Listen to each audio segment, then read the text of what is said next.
The Black Templars get a Living Miracle detachment. They get 3 new detachments. This one is one that makes your Emperor's Children Emperor's Children. Hoo-hoo, that's a different faction altogether. We don't even get to that one. Black Templars and Emperor's Children. Hoo-hoo. Oh. Anyway.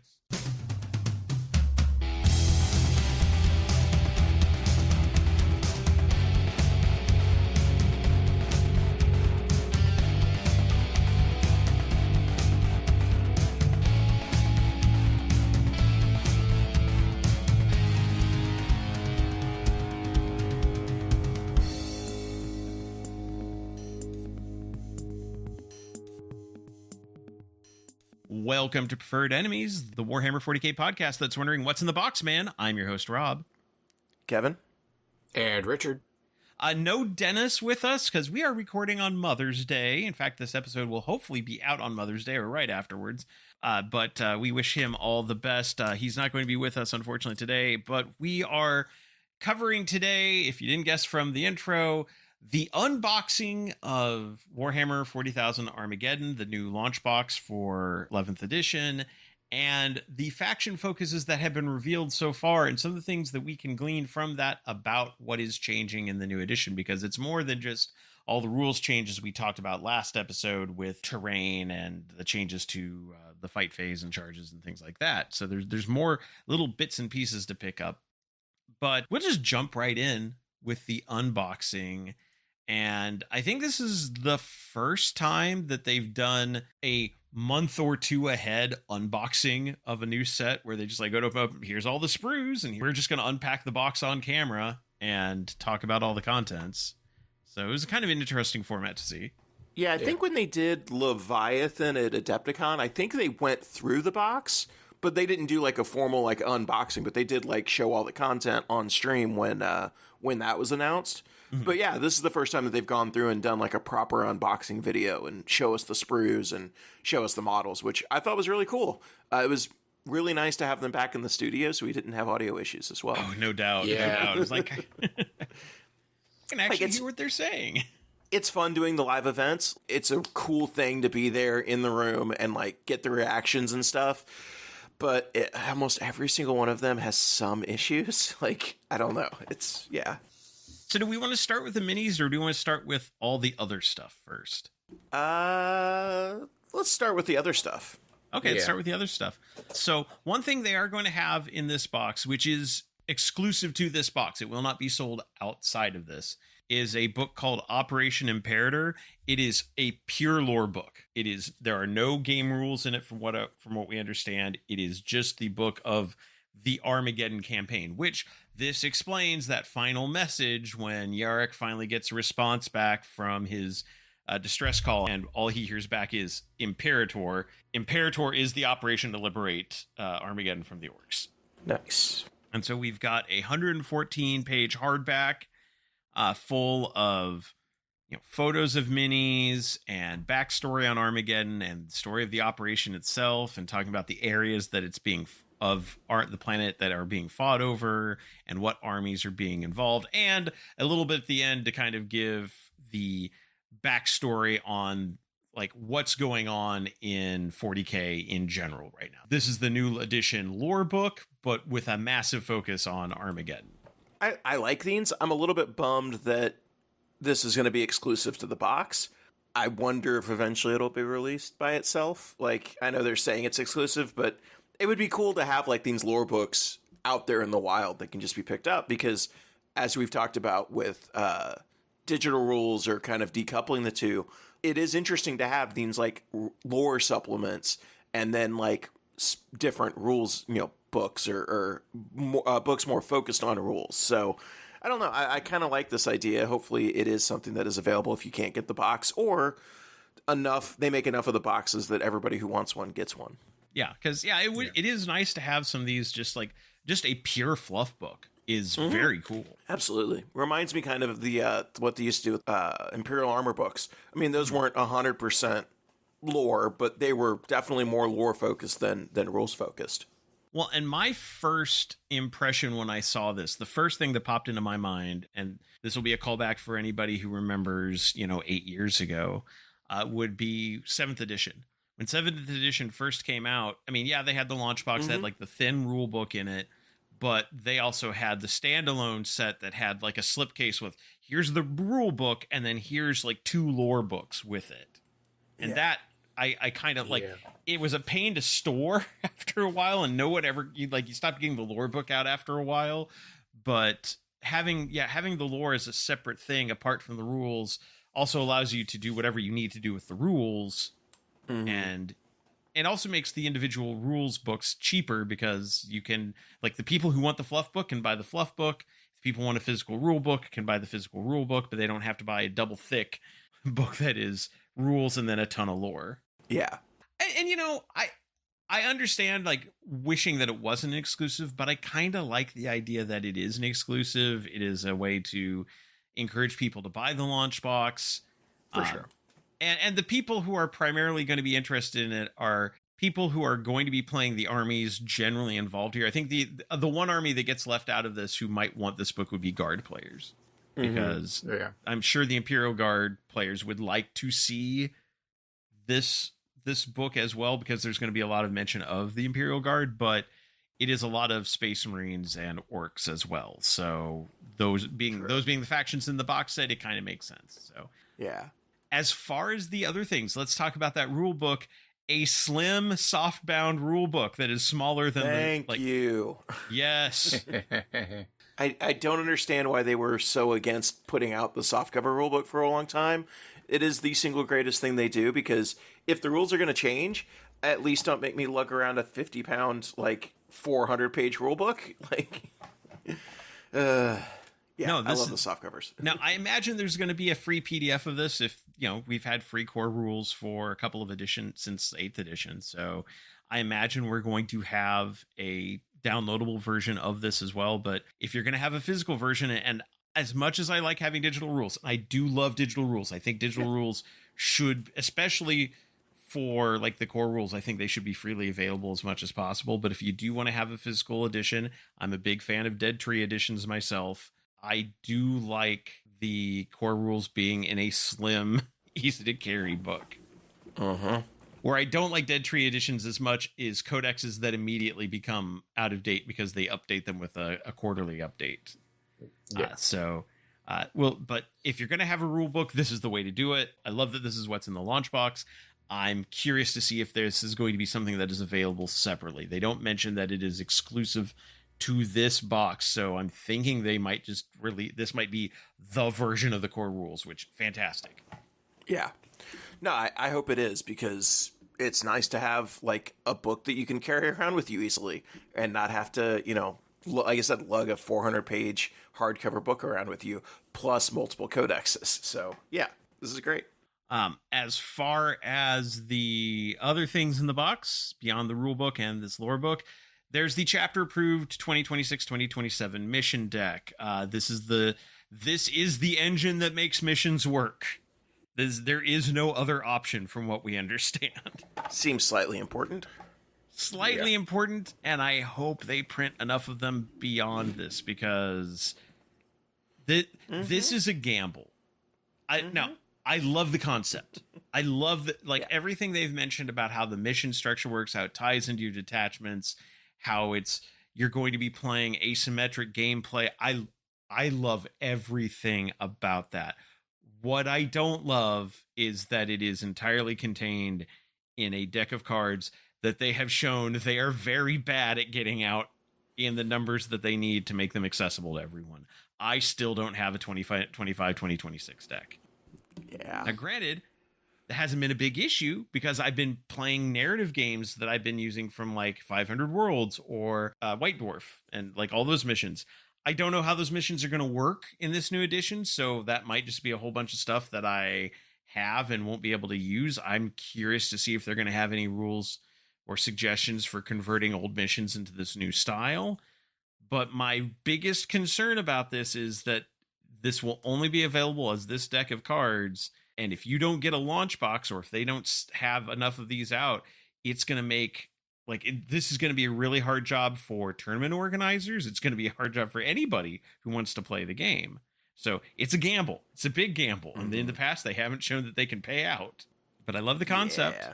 I love the concept. I'm hoping that they, if nothing else, they release a document that is basically the mission matrix. Like, just release a Yes. mission packet that is all the missions just available as a PDF, which you could argue will not be as convenient as the deck, and that's fine. But it needs to be out there so people can play. Yeah, absolutely. Then there was the other deck that they had kind of mentioned. They had teased in the build up to this, saying, hey, there's another deck in there we haven't even told you about. Now we know what it is, and I am very interested in this. And it's also very interesting to see what some of the response has been to this. The Dominatus campaign deck. So rather than having a Crusade book included with this edition, or having it in like as part of the rules and then as a separate purchase else afterwards, they're doing a deck-based campaign, and it basically has different campaign phases. It looks like some of the cards tie into like what your army's disposition is versus your opponent's disposition is going to kind of decide how the campaign branches out. So it looks like it's a tree campaign. There's going to be agendas that you pick for your faction. So it's going to be like 3 factions, like all their other campaigns are. And you're going to have agendas that you're trying to carry out. If you succeed at those agendas, it'll let you get extra abilities. There will be upgrades that you can apply to units, so we don't lose that. So it's an entire campaign system in a deck. That's a phenomenal idea. I love that. Yeah, I mean, this is something that if it works and they print enough of these and like they, people adapt to it, yeah, you could just release decks, basically like for your campaigns where it's like, hey, here's a new narrative campaign tree system for this, for this campaign. Here's the deck. That's all you need to play. Here's a separate lore book that gives you all of the lore. You don't need both. You can buy the lore book just for the lore. You can buy the missions to play the missions. There you go. Have fun.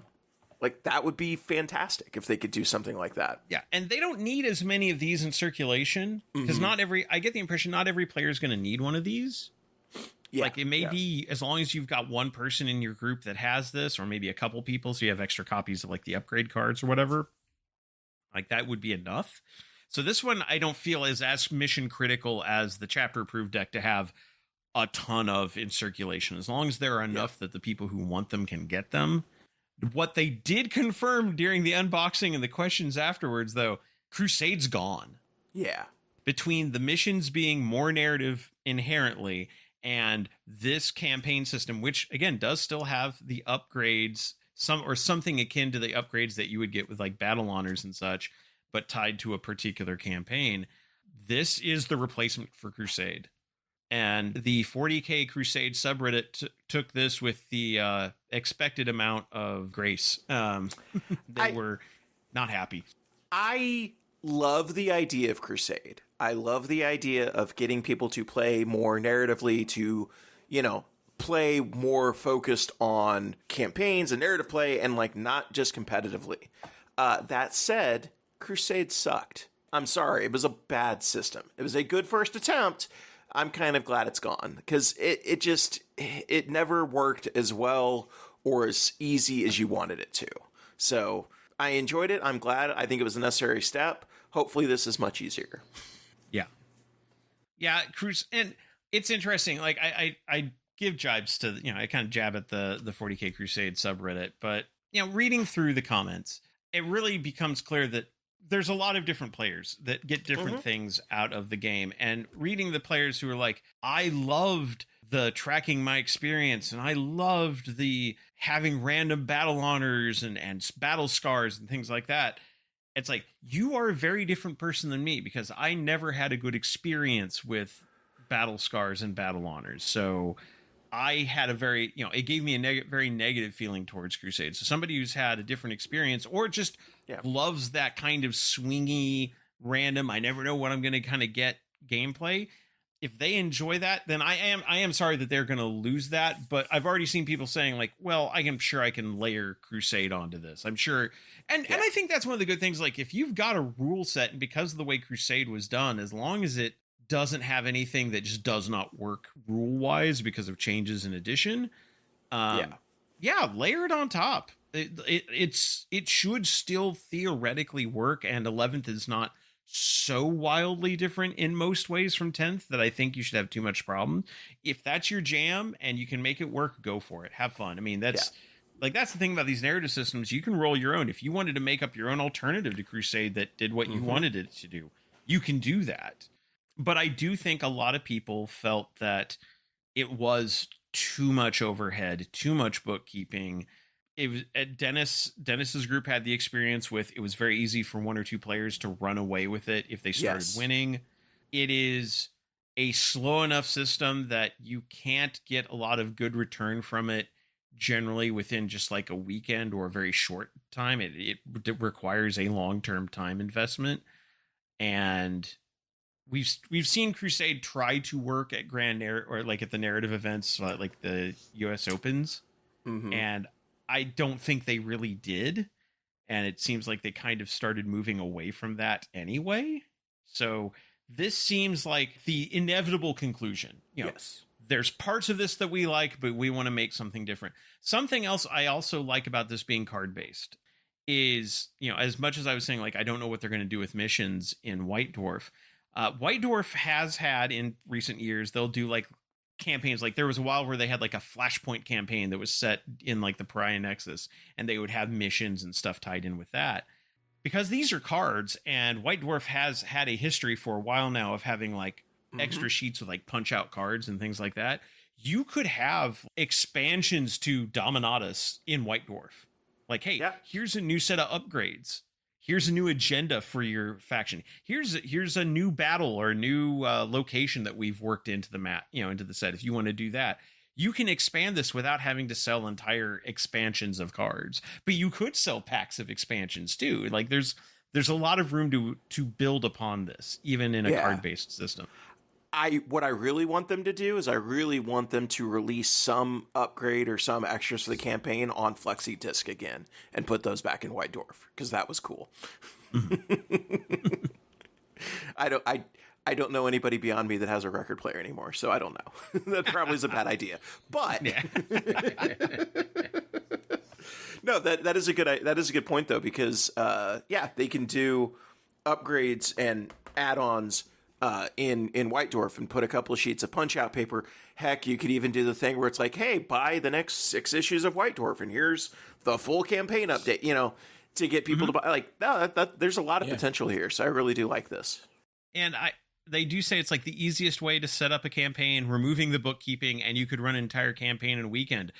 That's phenomenal. Like, you could do a narrative event where it's like, we're going to do a Dominatus campain. Yeah. Next year's Midwest Conquest, we do a Dominatus campaign or whatever campaign. Like that could like I mean, I'm not saying we would do that necessarily, but it's like you could have an event where it's like or Games Workshop says, hey, this weekend, every store, we're going to send out a kit to every store, and you guys, like all of you do a Dominatus account. It'd be kind of like the old Eye of Terror campaign.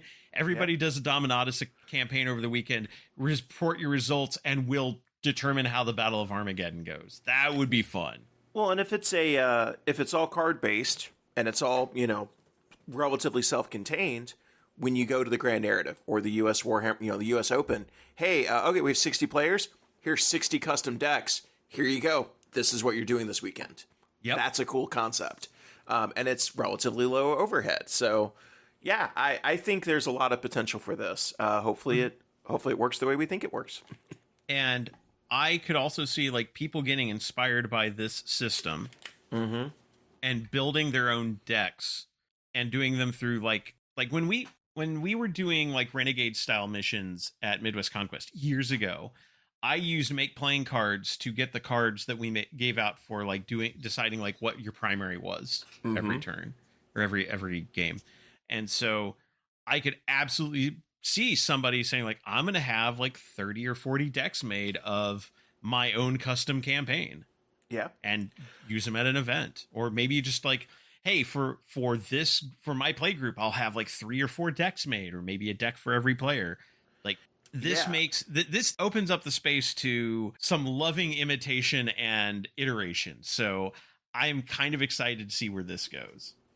It kind of reminds me of the Powered by the Apocalypse like roleplay system, where everything in that, it spins into Dungeon World, which has a whole bunch of imitators as well. Everything is basically like you get like one sheet, like one card for your character class and you have your options. So it was very, very easy to mod in extra classes, extra feats, extra things. This is kind of what that potentially reminds me of. And that, yeah, you're right. It could potentially open this huge space of people creating their own stuff and taking, the core of the system and adding their things onto it. So I'm excited. I think this could potentially open it up to some really cool narrative stuff. Yeah. I am very this goes beyond cautiously optimistic. I am just straight up optimistic for this. I want to see this. I want this to work. We've also got the Armageddon data sheet cards. That's pretty standard for the launch box. But hey, these are push fit models. You could get the models built in a day, and you've got all the stats. You've got the rule book. You could be playing with this like within a day. So for new players, that's a great thing to have. I love the data cards. I think they're fantastic. I really, really, really wish they'd figure out a way to be able to FAQ, to not have to FAQ model stats all of the time, so that the data cards are valid for more than a few weeks. But no, I love the unit cards. Like, they're fantastic. They're great for quick reference. I just wish they would stop FAQing them so much. Yeah. And then a transfer sheet featuring all the different chapters and orc clans that are going to be present at Armageddon, which is cool to have. Surprisingly, no Space Wolves. Even though we know they were there on Armageddon, that's how Yarrick got there. But we've got Ultramarines, Blood Angels, Salamanders, Crimson Fists, and White Scars versus Goths, Evil Sons, and Bad Moons. I mean, go with the hits. Why wouldn't you? Yeah. Yep.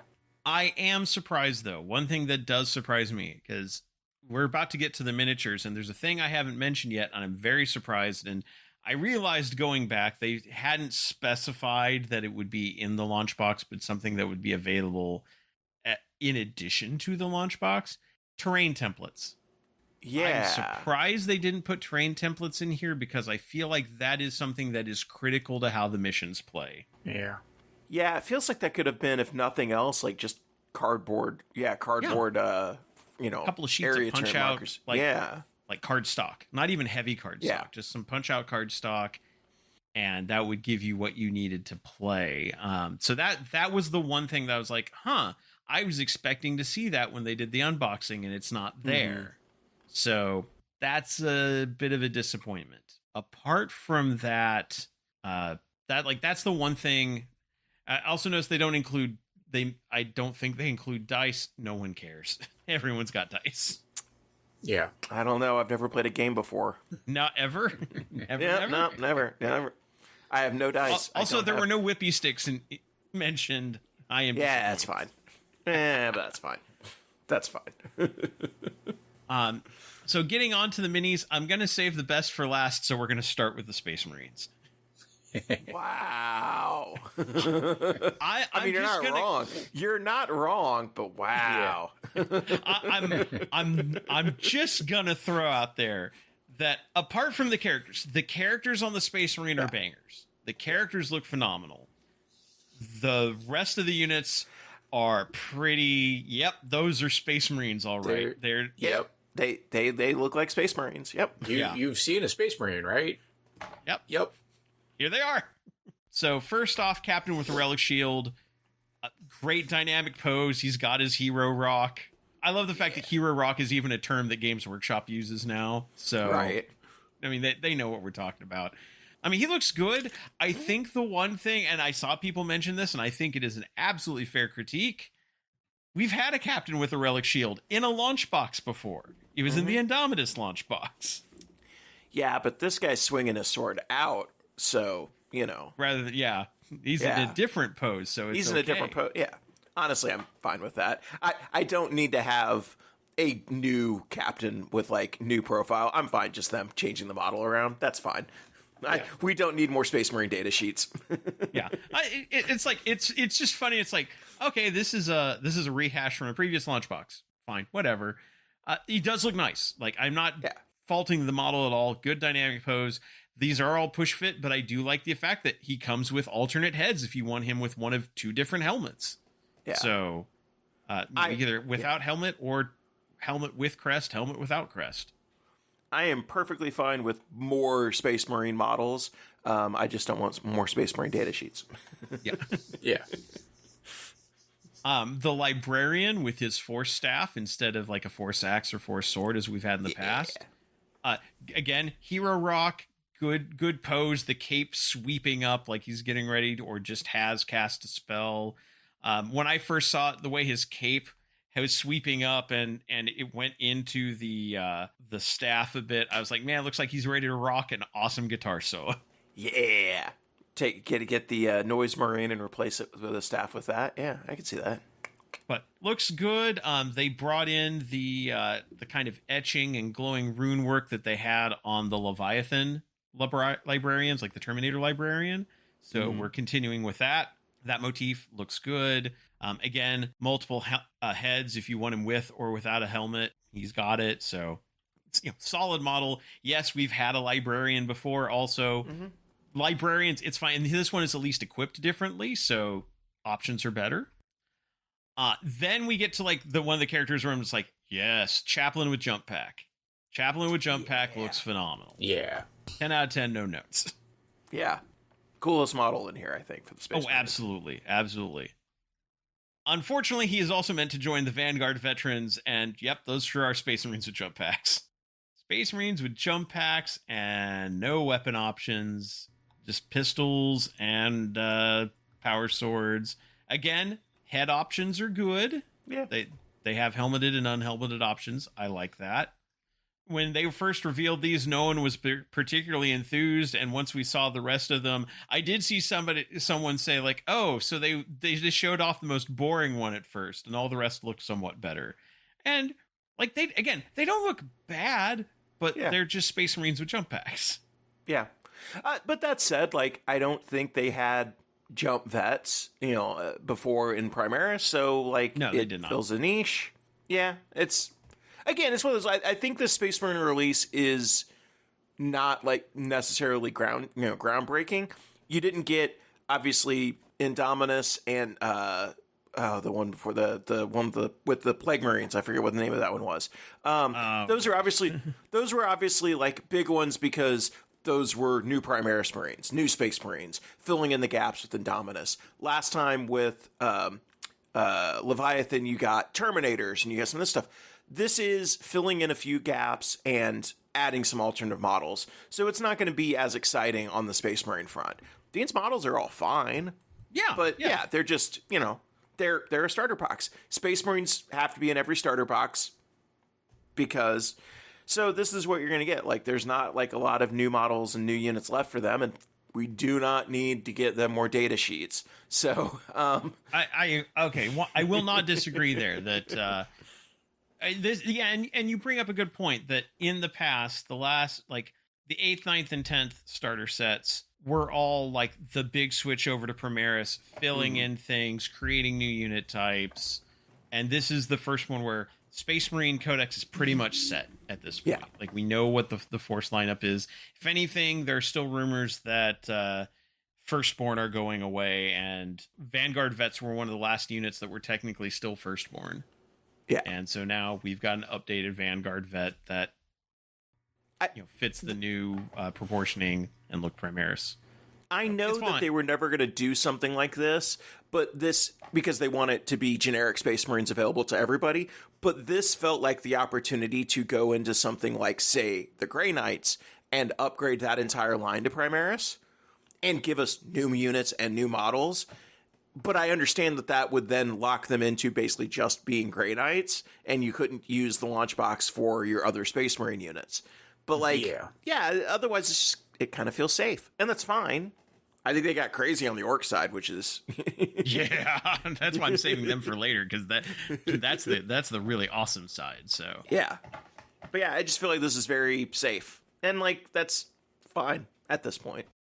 We get our last character, the Ancient, who the most dynamic Ancient model that like we've had, and so I like this. I like it a lot better than the old Primaris Ancient. The old Primaris Ancient is fine, very functional, very basic, fine. This is a really nice looking model. Like, really, love the dynamism in the banner itself. Like the way it folds and gathers like around his grip. And again, head options. I love the fact that all these kits have options for head and without, which we don't see often. Yeah. It's not entirely unknown, but we don't see often in push fit kits. So I am really digging that. I definitely think two things can be true.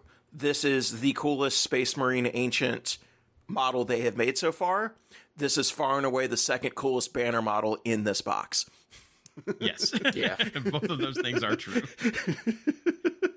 But no, this is cool. And like I like with the characters and the Ancients and, you know, to some degree, like all of the special lieutenants they do, I like that there are multiple options out there for Space Marines, because something like an Ancient, you know, a bannerman like that should be unique and different, and there should be some variety in those. So, you know, I understand that not everybody can do or has the patience to do conversions, so providing a bunch of alternate models, that's fine.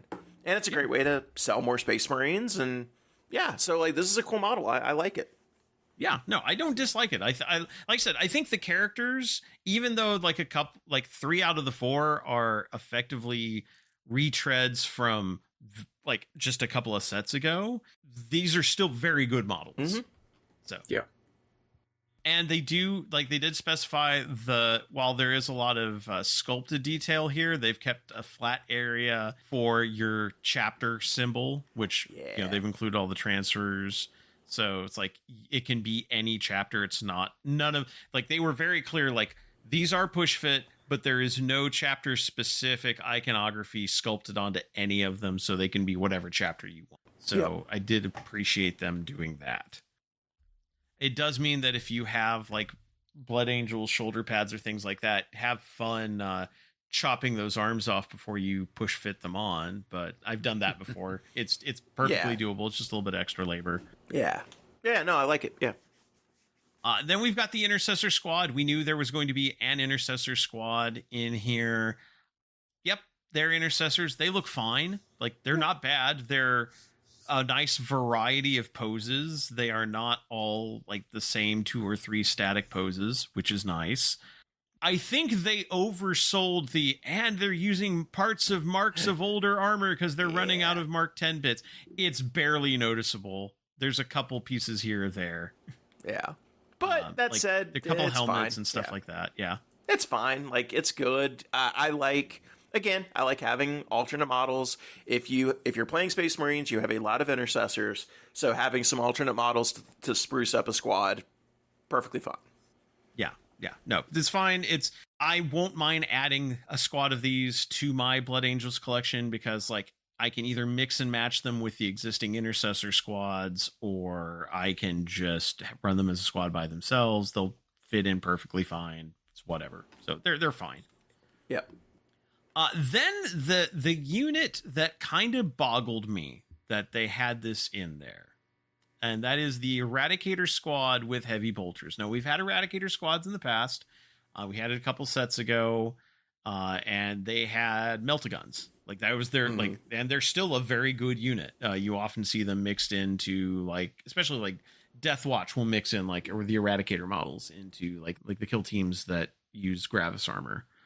But these surprise me because they're armed with, it's like a squad of 3 armed with heavy bolters. And I'm like, we already have Gravis Marines with heavy bolters. They're called heavy intercessors. Now, granted, it's 1 heavy bolter per 5. That's like, we already have this. I'm not sure what niche this fills. Yeah, I mean, I think it's fully trying to like replicate the options from Devastator squads, because you've got, you know, having an ability to take a full unit of just guys with heavy bolters. Now you have a unit of guys that can take plasma weapons. You have a unit of guys that can take the melta-guns. So it's not a huge niche, but it does fill a little bit of a niche. I like these models. Like, I've always been a big fan of the Gravis armor. So I'm willing to give it a pass. I think these models do look pretty cool. I absolutely love the guy who is, who has the heavy bolter and his pistol out, because he's like, look, I want to get me closer. I want to shoot it with my smaller pistol, my smaller bolter. Like, that is like the most 40K thing ever, and I love it. But I'm a fan of Gravis armor. I personally don't really like the like everybody in the unit has to take one option setup of Primaris. That's always kind of been a little bit of annoying to me. So it's like, okay, you have an option if you want to take Eradicators with Meltaguns, you want to take Eradicators with Bolters, you have some flexibility now. So fine, I guess. Mm-hmm.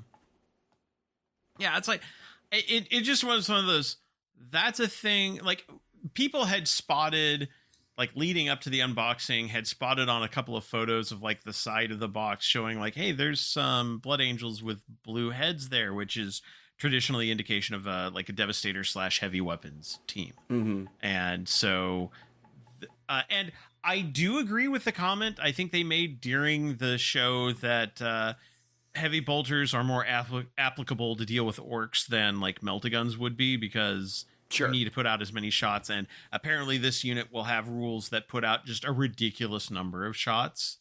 So like it makes sense. I get it. It just struck me as, well, that's kind of an odd choice, but okay. I mean, and again, the models look great. The models are fine. Just not the unit I would have expected to have in here. I think you're kind of, I think to your point though, I think they're kind of bumping up against what can we include in here? Like what gaps do we still have to fill? Like we don't have veterans, we don't have heavy bolters, we don't have a land speeder. So it's like they're kind of like rounding out the last little bits of the Primaris line. So I don't know. They're fine. They're good. I'm fine with them being here.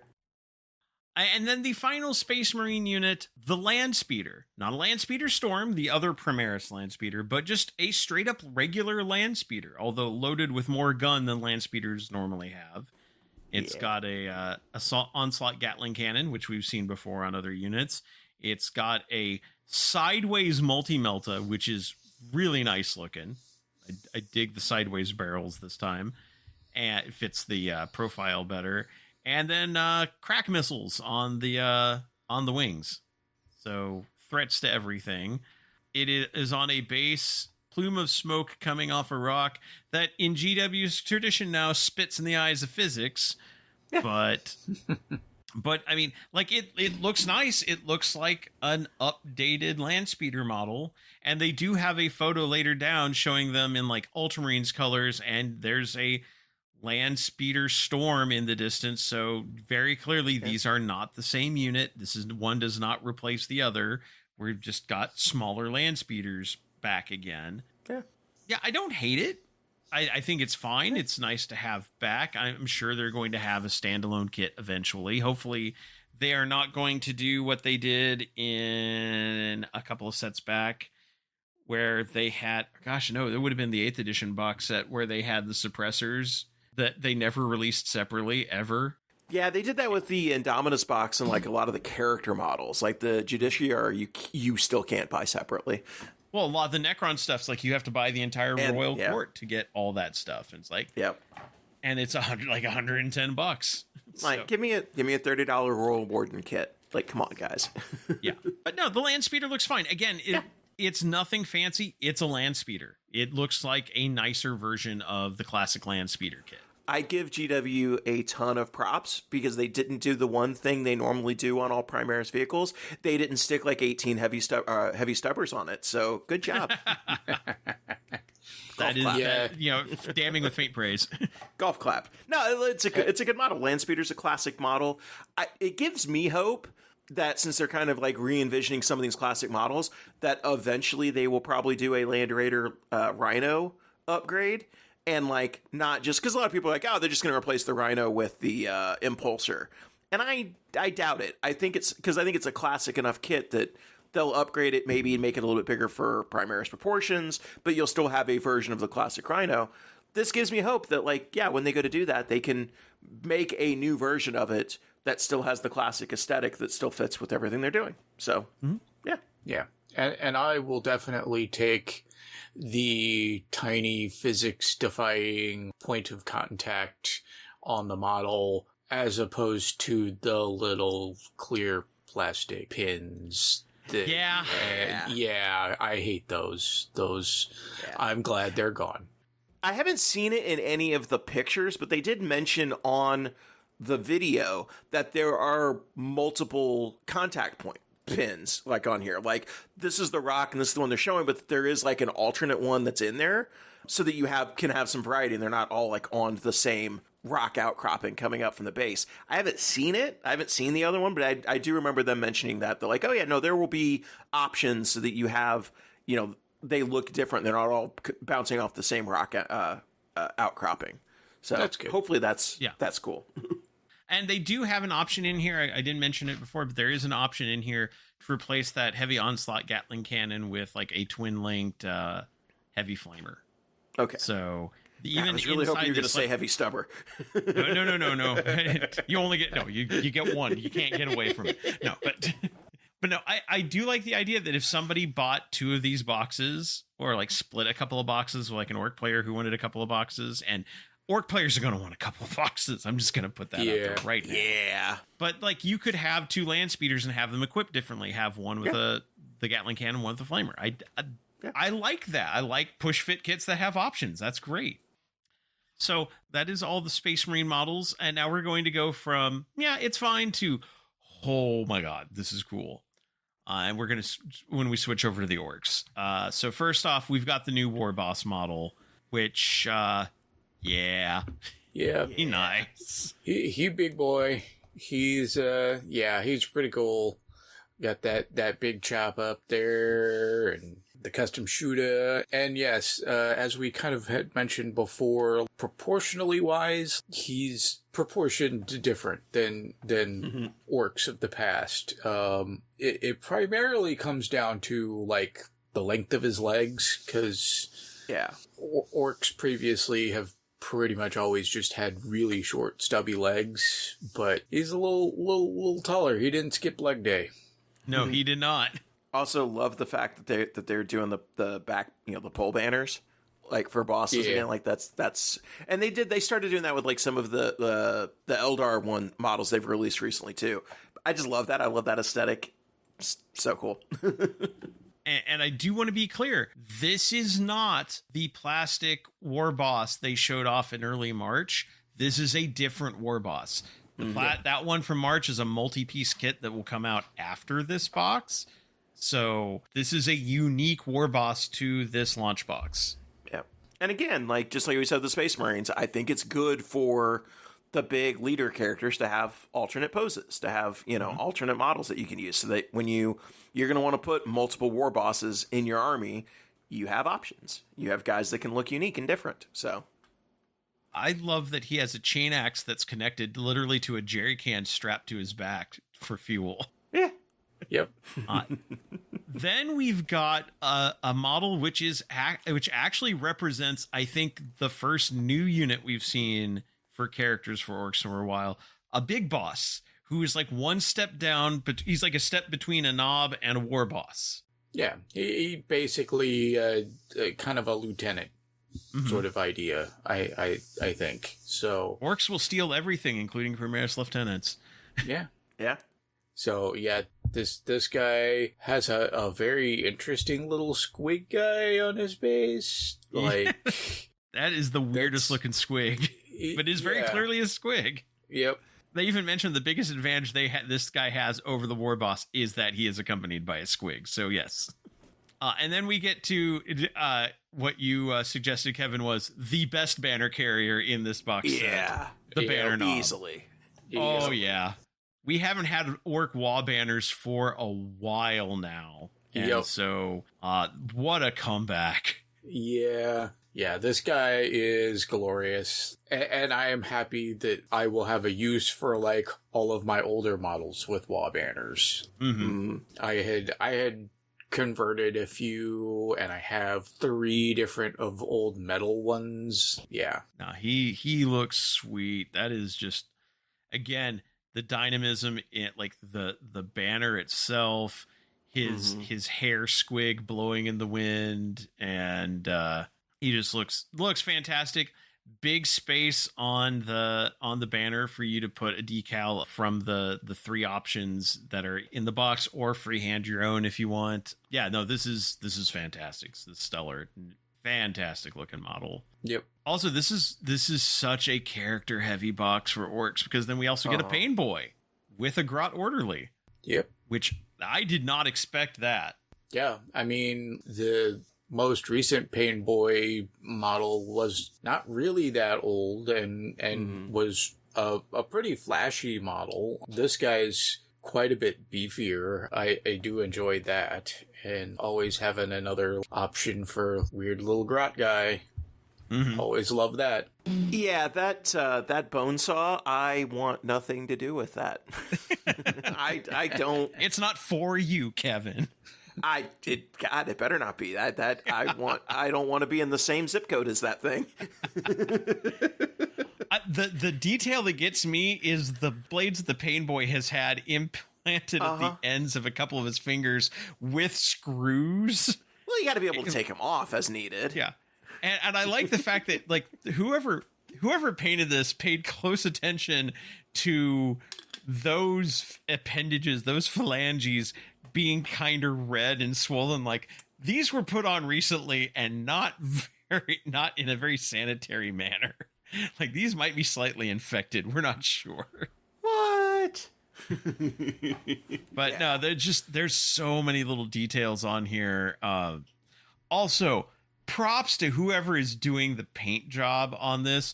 The very faint check work in his white, like, tabard. Yeah. Oh, wow. I didn't even notice that. Yeah. That's cool. Yeah. Whoever's been doing the painting on these, like, you'll see on, like, they've been doing a lot of the check work on, like, shoulder pads and, like, belly pads and things like that. But on his tabard, which is very faint, whew, that is good work. Then we get to the Weird Boy. We've seen the Weird Boy. He's been revealed already. That's just a phenomenal looking model. Yep. Yeah, definitely the whole anti-gravity wires all splayed out. It's, yeah. Again, this is right up there with the Chaplain. 10 out of 10. No notes. Yep. Yeah, this guy looks fantastic. We get the new boys, and they did reiterate every boy now has a Shuda and a Choppa. So all the boys are everything. Orc boys do not need to differentiate between the two. And you get 20 of them in the box. Yes. And it does not look like it's the same 10 over twice. It's 20 different boys from the look of it. Because, yeah, definitely the knob is different. I'm seeing some bodies or heads possibly recycled. So it might be a case of, like, there might be some reuse of bodies with different arms, but I think it's probably going to be like the push fit cultists, where it's like 10 unique bodies and then like a couple of arms that fit on each. Because there's definitely a few of these of the boys that are using the same pose and just have like head and weapon swaps. Yeah. But I think that's fine. Actually, like, taking a look at like kind of the details, like, I think the knob's body is the same, but all of like the detail stuff on him is completely different. Yeah. Like, the arms are in different positions, they're different back banners, they're different weapons, different. Yeah. I could see that being the same base model and then just different push fit options. Yeah. But again, it's wild how crazy they get with the push fit stuff now. So you're definitely getting a variety of bodies, and I think you're getting a variety of sculpts, and they all look super characterful. Like, that's the other thing. Yeah. Okay. So there's definitely some recycled legs for the boys, because there are two that have the exact same attack squig, like leaping off of their leg. Mm-hmm. So they're definitely reusing the base bodies, but then the torsos, the heads, or the arms, however they're push fitting these together, are different. So you end up with 20 unique orcs. Yeah. So this is really cool. Again, if you're an orc player, find a way to split like 2 boxes of these with people, because these look fantastic. And 40 orcs is 20 orcs is good. 40 orcs is better. Yep. And these will blend in quite well, even with the prior newer boys kit. Yeah. Now these are on board with the like they're just like the next iteration of the current version, just like a refinement. And yeah, again, the proportions look, these look proper scary too. These like there's funny elements about them, but they also look terrifying if you had to face them in real life. So these look great. These look great. And then we get 10 Gretchen in the box too. And I remember the first one they showed off with like the Pickelhaube helmet. It's like, oh man, that's a throwback to the old second edition Grots. Yeah. Now these, again, 10 Grots, these Grots all look great. It is interesting to see, I saw them and I was like, there's something different about these guys. And it took a social media post that I saw randomly on my feed somewhere from someone, I don't remember who, but they had photoshopped on long pointy ears onto them because these guys have little short stubby ears, which is new for Gretchen, which is interesting. I feel like maybe this is something that they're going with as kind of a differentiation between these are Gretchen, they're different from goblins. Okay, I can see that. Yeah. And to the point earlier with the Orc boys, like this is 5 Gretchen and like just 2 sets of 5, but like you see the pictures they have here, like all 10 can be made differently. It's like it's 5 of the same bodies, and they look vastly different. So even though they're push fit, like you have a ton of options here.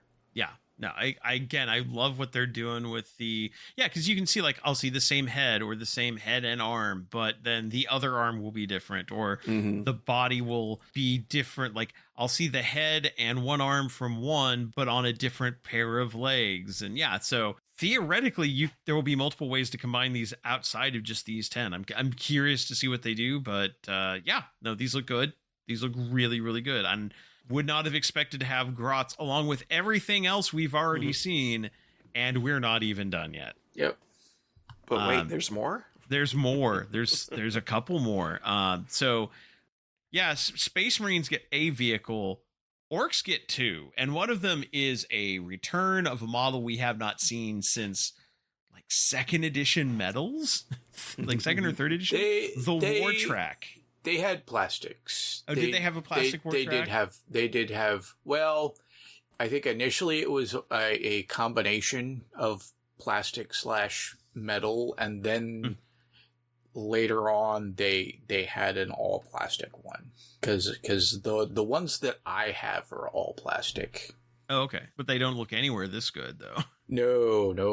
This is a huge glow up for War Tracks, and something that I think is a good thematic return for a model, whereas they kind of had the replacement of the War Tracks because like their data sheet went away when we got the line of war buggies, which were, that was kind of intended to replace the War Tracks.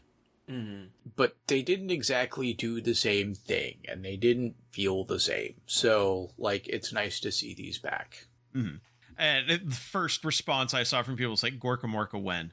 Because this was like the one piece that was missing, was having War Tracks. So, no, this looks fantastic. And on stream, they actually... well, it wasn't a stream. It was I guess it was technically a stream. I think it was live. Yeah, it was live. But they actually brought out like the old War Track and compared it, and all the elements were there, but this has just been updated with all the new sculpting techniques and production techniques they have. So it just looks phenomenal.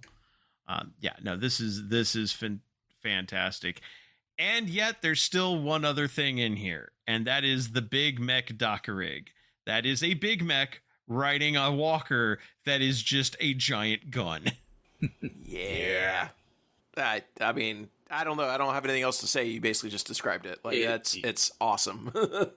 Yeah, this is pretty badass. It is another walker that fits right along with the Death Dread and the Killicans, but is way more obvious to be shooting focused.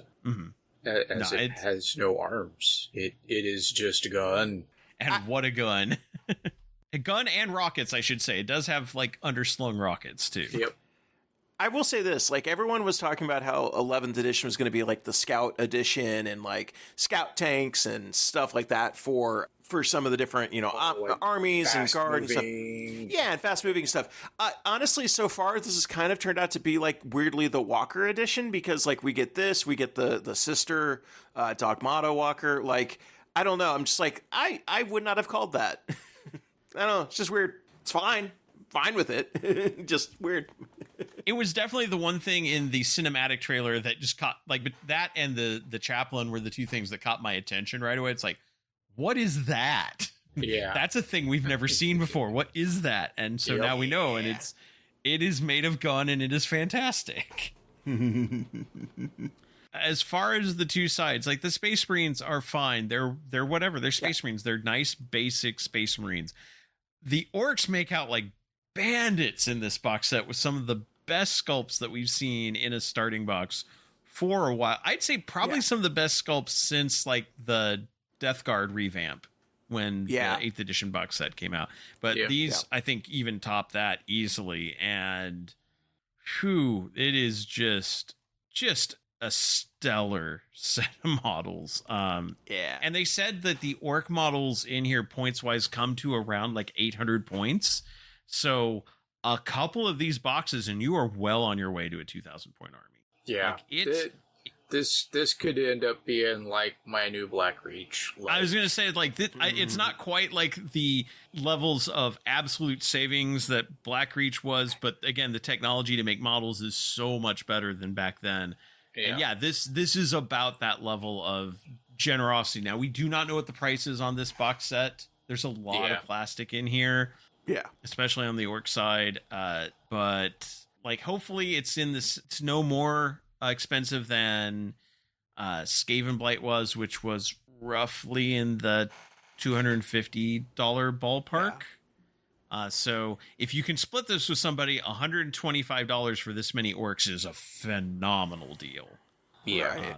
So yeah, it's good. It's good. It's really an awesome set. So yeah, if it seems like I'm surprisingly like kind of underwhelmed at the Space Marines, I am a little bit. I'm not going to lie, but again, they're very basic. And to your point, Kevin, we don't need a whole bunch of new Space Marine units. Right. Just tightening up the ones that we already have and maybe adding a couple options to like eradicators and stuff like that. That's fine. Yeah. But yeah, that is our look at the unboxing. In part 2, we're going to talk about the faction focuses that we've had so far. But before we do that, we do need to take a break for our sponsors. But if you like the show without ads, if you don't want to have as much sponsor break and you don't want the commercials before and after the show, there are 3 great ways to support us. Actually, there's only one way to support us that will get you the ad-free version, and that is our Patreon. If you go to patreon.com/preferred enemies, you can join our Patreon, join the Preferred Frenemies community, and that gets you access to a number of things. First off, it gets you access to an ad-free feed of the show, where you will get it without, again, any of the intro, mid, or end ads. You get access to our Discord, which is a lovely community of people who we just love hanging out and chatting with. We've got some exclusive gaming materials there. Kevin, you just uploaded last year's mission packs for Midwest Conquest for people to use as examples for narrative play. Yeah, actually, 2024 and 2025. So the last 2 missions. So we've got 2 years. Yeah, so we've got that, and we've got the 10th edition Urban Conquest set, which with the new rules for 11th edition and terrain actually will be an easy conversion from 8th edition to 11th edition when I get the next version of that out. But that gets you access there. Again, that's patreon.com/preferred enemies. It's basically an online tip jar. Despite those exclusives, we don't lock any of our episodes behind a paywall. You can always listen for free, but if you want it without ads and you want to join our community, put even just $1 a month. Enough people do it. It adds up and really does help out and lets us do more things. Second is our YouTube channel. We are at youtube.com/@preferred enemies. And these are just video versions of the audio podcast. But help us get the show in front of more people. If you like your podcasts on YouTube, there are some people who only follow podcasts on YouTube. So if you want to enjoy the podcast there, you can just do the standard YouTube things like subscribe, ring the bell, comment, interact, help us with the algorithm. And then third is our merch store, preferredenemies.com/merch. And you can find shirts, hats, mugs, stickers, the Preferred Enemies logo. We've got our Anxiety Commissar stuff there. We've got our new Shenanigans 40K shirt up there, which I've had a couple of people ask me, how do I get that? I'm like, you go to the merch store and you can buy it. And I've actually seen a couple of out in the wild being worn by people from my play group. So that is very cool. They are out there. People are buying them. So check again, you can check that all out at preferredenemies.com/merch. So we're going to go ahead and take a break for our sponsors. And when we come back in part 2, we will look at faction focuses for 11th edition. See you in a bit.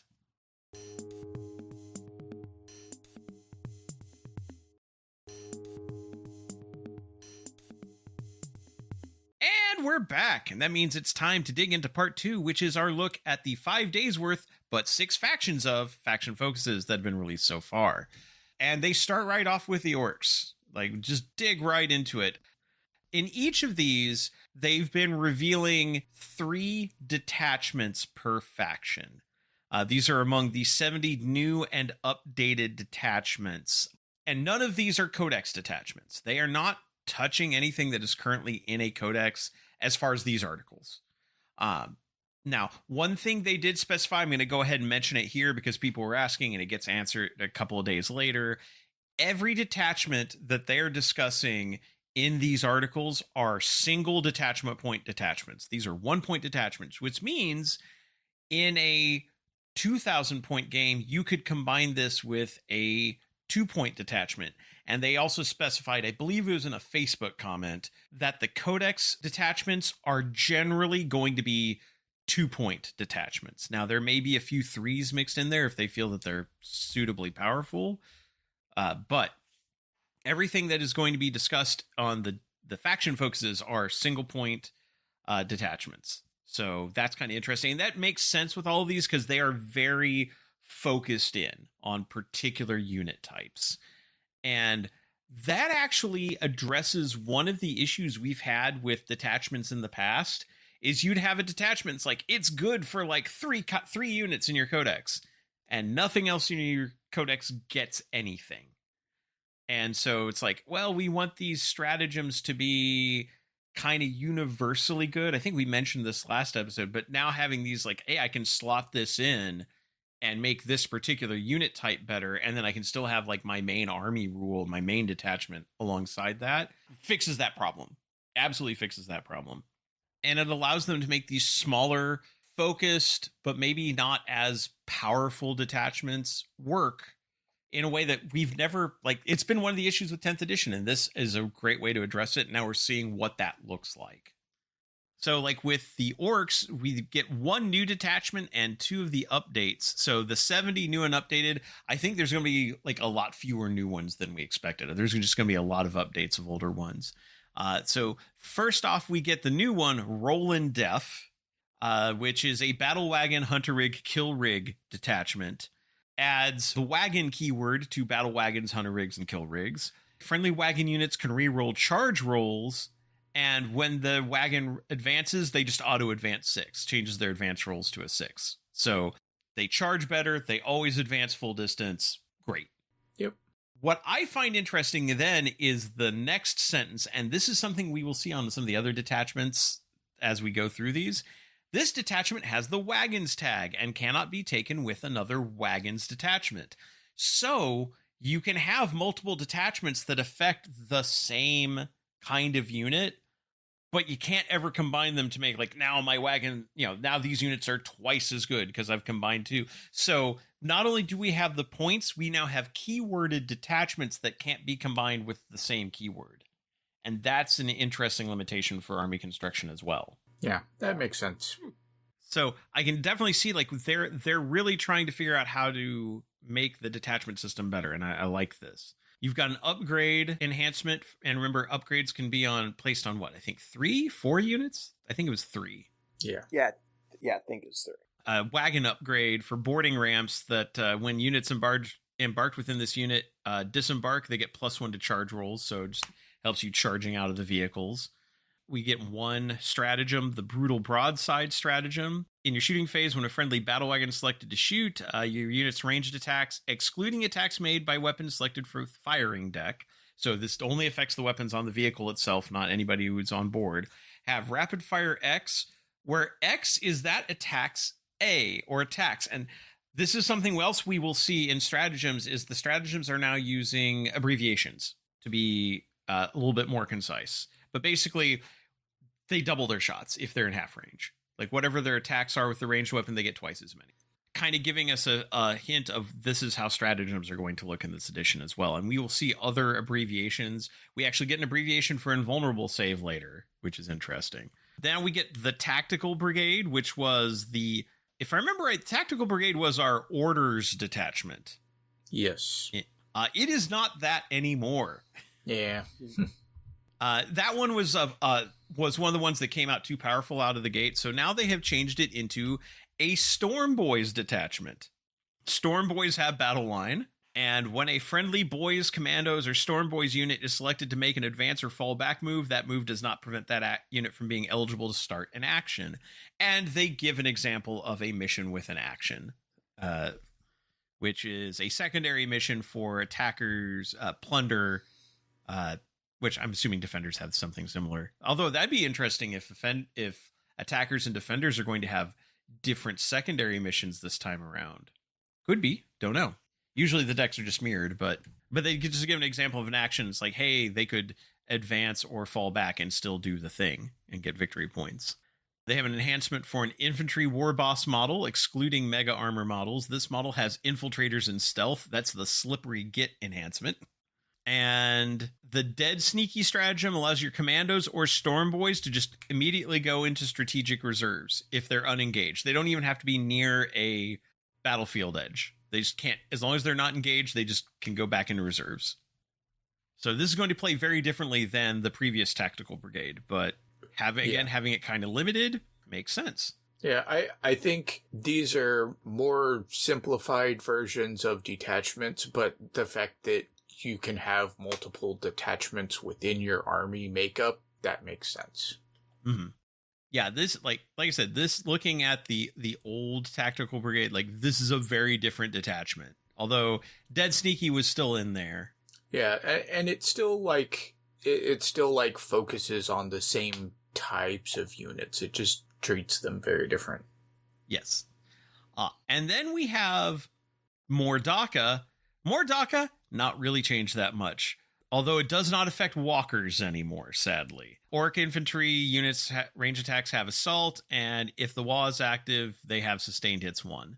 So it is infantry only, but functionally works the same way for just those. They still have Dead Shiny Shooters as an enhancement, except now it's an upgrade, so it's not just on the one unit for the character, but it can be on multiple units. And it gives them Rapid Fire 1, or if they already had Rapid Fire, it makes their Rapid Fire 1 better, which that actually is a good upgrade. Yes. Yeah, that's pretty nice. That made it, because I remember when I was building my Mordaka, and I actually was using a bunch of flash kits who already have rapid fire, so I was like, well, I gotta think of something to include in the army so that I can use this. Mm-hmm. They also have a stratagem. We had the stratagem before called Call Dat Daka, which is when somebody has shot one of your orc units. Although this does not specify that any models have to die. It just means they targeted one of your units and shot. Then the orcs unit gets to shoot back. You know, they still have to target the unit that shot at them. One change is now they use the snap shooting rule, which is the rule that we're going to see applied, I believe, to Overwatch. And that is snap shooting. Your unit shoots as if described in making attacks. While shooting, you can only target one visible enemy unit within 24 inches, only if it's an eligible target. You only hit on unmodified hit rolls of 6. So this is all the same as we've seen before. One change, you cannot re-roll hit rolls. If you're snap shooting, you get what you get when you roll. I like that. Yeah. And then after shooting, if you use snap shooting, you cannot start an action. So that is just going to be a standard rule. We're going to see that applied consistently. So think of it as kind of a universal special rule. Snap shooting is a thing, kind of a return of snapshots from 6th edition.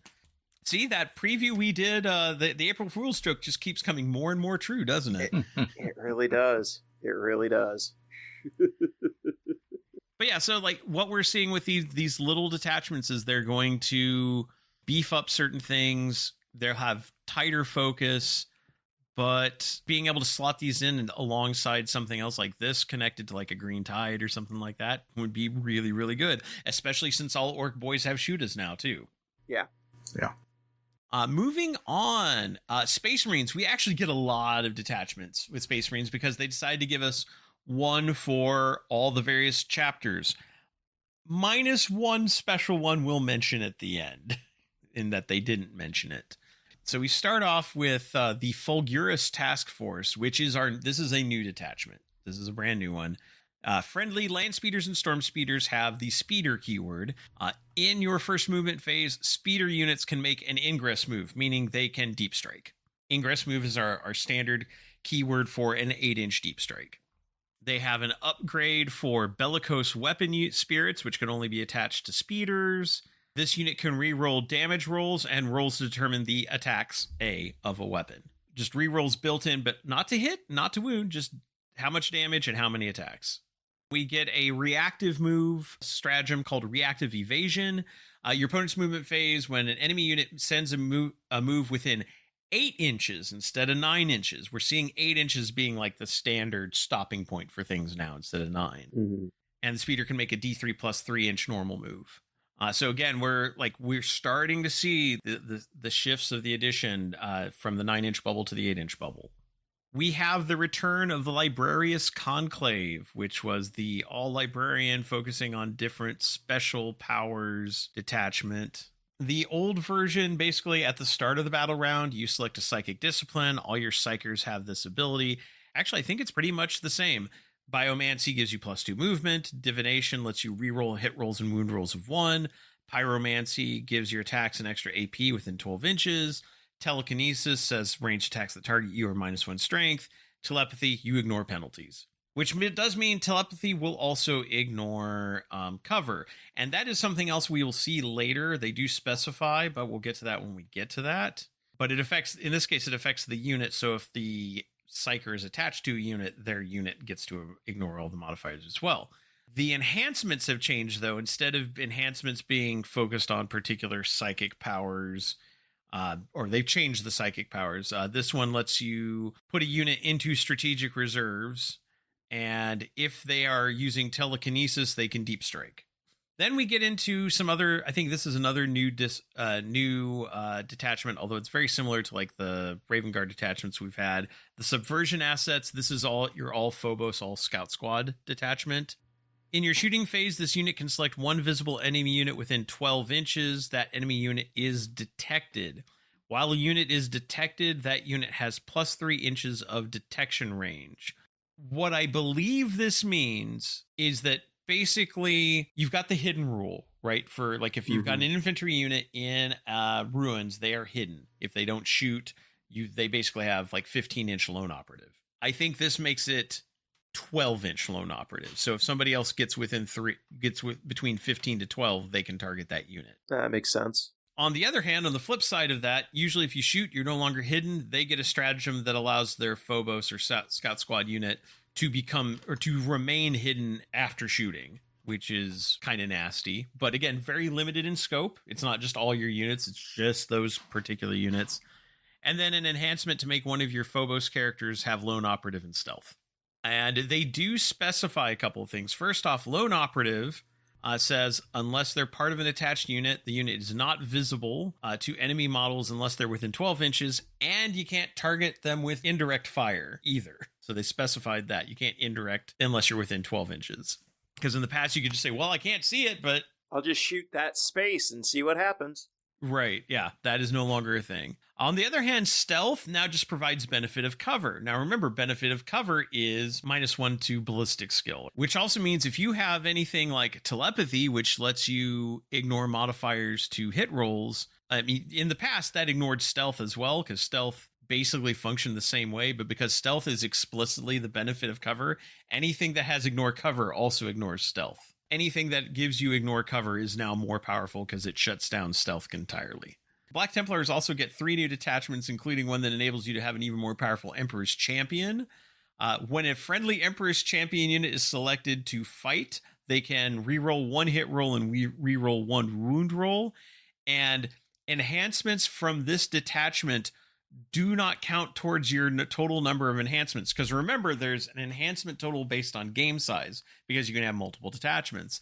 This one doesn't count towards that limit, but all the enhancements are also for Emperor's Champion. So you get basically, and you're generally only going to have 1 Emperor's Champion because I believe they're an epic hero. So yeah, you basically get a free enhancement for an Emperor's Champion. Cool. In fact, their example is Guiding Omens for only Emperor's Champions. At the start of the first battle round, you select up to 3 of the following abilities, and you just have them for the whole battle. One is Instrument of the God Emperor, once per battle per army. In the fight phase, when this unit is selected to fight, if they're engaged with a character unit, their attacks have devastating wounds. Foreseen Paths of the Unholy, the unit has -3-inch detection range, so 18-inch lone up if they're hidden. Vision of Momentous Brutality, the model's melee attacks have +2 attacks. Augury of Retribution, melee attacks that target this unit have hazardous. Omen of Sacred Intervention, when you target this unit with heroic intervention, that use is at -1 command point, which is now a better way of instead of saying it costs 0, say it costs 1 less, because that will allow you to have effects that make it more expensive and still work it out. And then Harbinger of Judgment, when an enemy unit, not counting monsters or vehicles, engaged with this model is selected to make a fall back move, they roll a d6. On a 2-up, they suffer d6 mortal wounds. You get to pick 3 of those, and your Emperor's Champion is just terrifying. Blood Angels get 3 new detachments. I imagine, again, 2 of them are probably going to be updates of old ones, but we get a new one, the Wrath of the Doomed, which is a Death Company detachment. When a friendly Death Company unit is selected to make an advance move, they can advance and charge, but they take D3 + 1 mortal wounds if they choose that.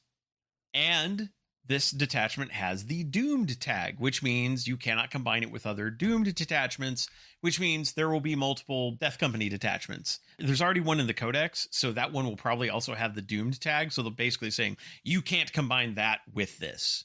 So it's one of these things that allows them to have different flavors of detachments that affect the same kinds of units and keep them from basically being weird combo fodder. So I dig that. Yeah. And Instinctive Interception is an enhancement, Death Company model only. When you target this unit with a heroic intervention stratagem, that uses at -1 command point. And we also get to see the new heroic intervention stratagem. So base cost is 1 command point. At the end of your opponent's charge phase, so it's not immediately after a charge is made, you wait till your opponent has done all their charges, so that's a change. 1 friendly unengaged unit within 12 inches of 1 or more enemy units. You can only select a vehicle if it's a character or walker, which means tank commanders can now heroically intervene. You resolve a charge with your unit. While doing so, before making the charge roll, you must select one of the following modes. So you have Leap to defend. When selecting charge targets, you can only select enemy units that made a charge move this phase. That's the classic heroic intervention. Somebody made a charge move against one of your units, you get to charge in a character within 12 inches. Or there's Into the Fray. When making the charge roll, this one costs +1 command point, so now it costs 2. But if you have an ability that lowers the command point cost by 1, it's back to 1. So for example, when making the charge roll, if you roll better than 6, it is 6. It caps out at 6. When selecting charge targets, you can select any enemy units within 6 inches of your unit. So for 1 command point, you can just do the old-fashioned heroic intervention when somebody charges one of your things. For 2 command points, you can charge on your opponent's turn. Just any charge, as long as they're within 6 inches. That seems fun. And then we get Rage Fueled Response, a strat that says in your opponent's shooting phase, when an enemy unit targeted a friendly unengaged Death Company unit, that Death Company unit, again, it does not have to have been hit. It does not have to have lost any models. It just has to have been targeted and shot at. The unit can make a surge move of up to D6 inches. Surge moves are now officially codified in the rules as just, here's a keyword, surge move. This is what it means. So just a normal move where you must try to finish engage with the closest enemy unit. It's nice to have some things that have become common throughout a number of codexes just get simplified into, it is this. This is the keyword. More universal special rules. 6th edition gets closer every day. Dark Angels get the Dark Age Arsenal, which gives all their plasma weapons +1 strength. Classic Dark Angels play. They have an upgrade for units. All their units' plasma attacks have +6 inches of range, so they get better there. And then no sacrifice too great for command point as their strat. When you select one of your friendly units to shoot, their hazardous plasma range attacks have +1 strength. So if you overcharge your plasma guns, they're even stronger, which they point out makes plasma incinerators from Hellblaster's strength 10. Yikes. Space Wolves get the Champions of Fenris, which is gives your infantry characters countercharge. You can target this unit with Heroic Intervention stratagem regardless of any other uses of that stratagem this phase. If you do, that use does not prevent any uses of that stratagem on other units this phase, so your characters can always heroically intervene once per battle round per unit. You have an enhancement called a Giant Amongst Giants. Infantry unit gets +2 wounds and their attacks have +1 strength because they're just beefier than your average Space Wolf. And then Stalk Between Worlds, when somebody shoots at one of your infantry characters, that unit gains stealth, making the characters of the Space Wolves even better. Again, standard Space Wolf stuff. And that's where Space Marines ends. You'll notice I did not mention Deathwatch. Nobody knows what's going on with Deathwatch. If they are being moved entirely to Imperial agents, what happens with them? We do not know yet. Yeah. Also, there was one other thing that was brought up in the video coverage of this faction focus, which does not show up in the article and actually is not mentioned, I don't think, in any of the other faction focuses so far. We may get it in some later ones, but we don't have it yet. And that is a change to Battle Shock. And I am sad that Dennis is here because I would love to hear his opinion on it, as it would not make him happy. I don't think. And that is, once you Battle Shock someone, they stay battle shocked until they can pass a battle shock test in their command phase. So all those abilities that can battle shock someone out of turn, like during the fight phase, like, there's a lot of units that have, hey, when you start the engagement phase, you have to make a battle shock test, where you've got Tyranids with their Shadow in the Warp just once per game. Everybody takes a battle shock test. You've got Night Lords that have a lot of Night Lords have a lot of battle shock abilities. Death Guard have some battle shock abilities. Dark Eldar, Drukhari have a lot of battle shock abilities. Once those abilities trigger, and if somebody fails the battle shock test, they stay that way until they can pass a test. That is something I think battle shock has needed very badly, and I am here for it. Yeah, it also makes abilities that say, okay, you're not battle shocked anymore, more powerful. Yes. Yeah, it makes those a lot more meaningful. And then I think I remember reading that when you're battle shocked now, you don't have an OC of 0, you have an OC of dash. Yes, when they were showing like how terrain objectives worked, they showed like, their battle objective controlled score is now dash. And it's like, oh, that's so much worse.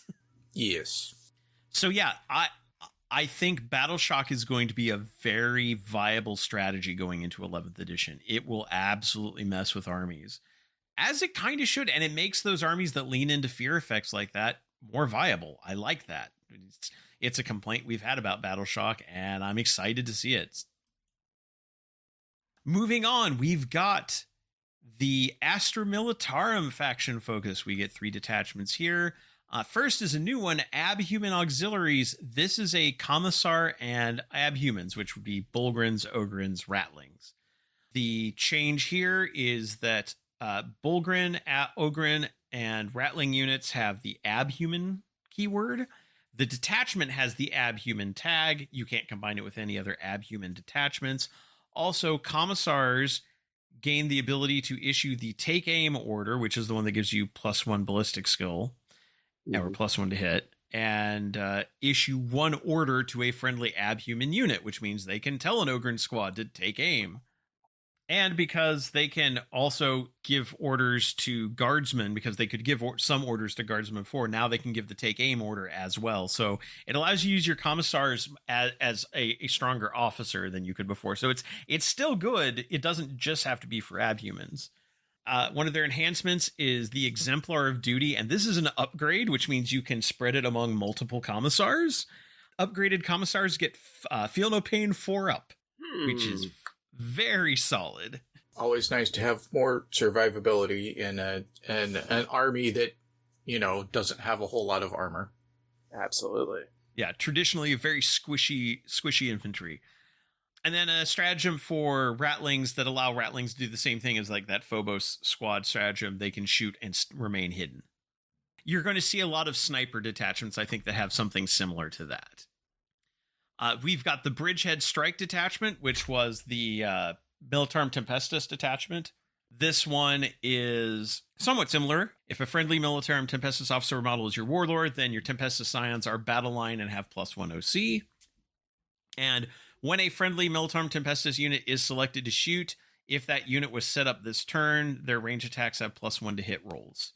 The enhancement they show off, the Priority Drop Beacon for an Tempestus officer model only. In your first movement phase, this unit can make an ingress move, which will tie in with the Fire Zone Purge detachment rule.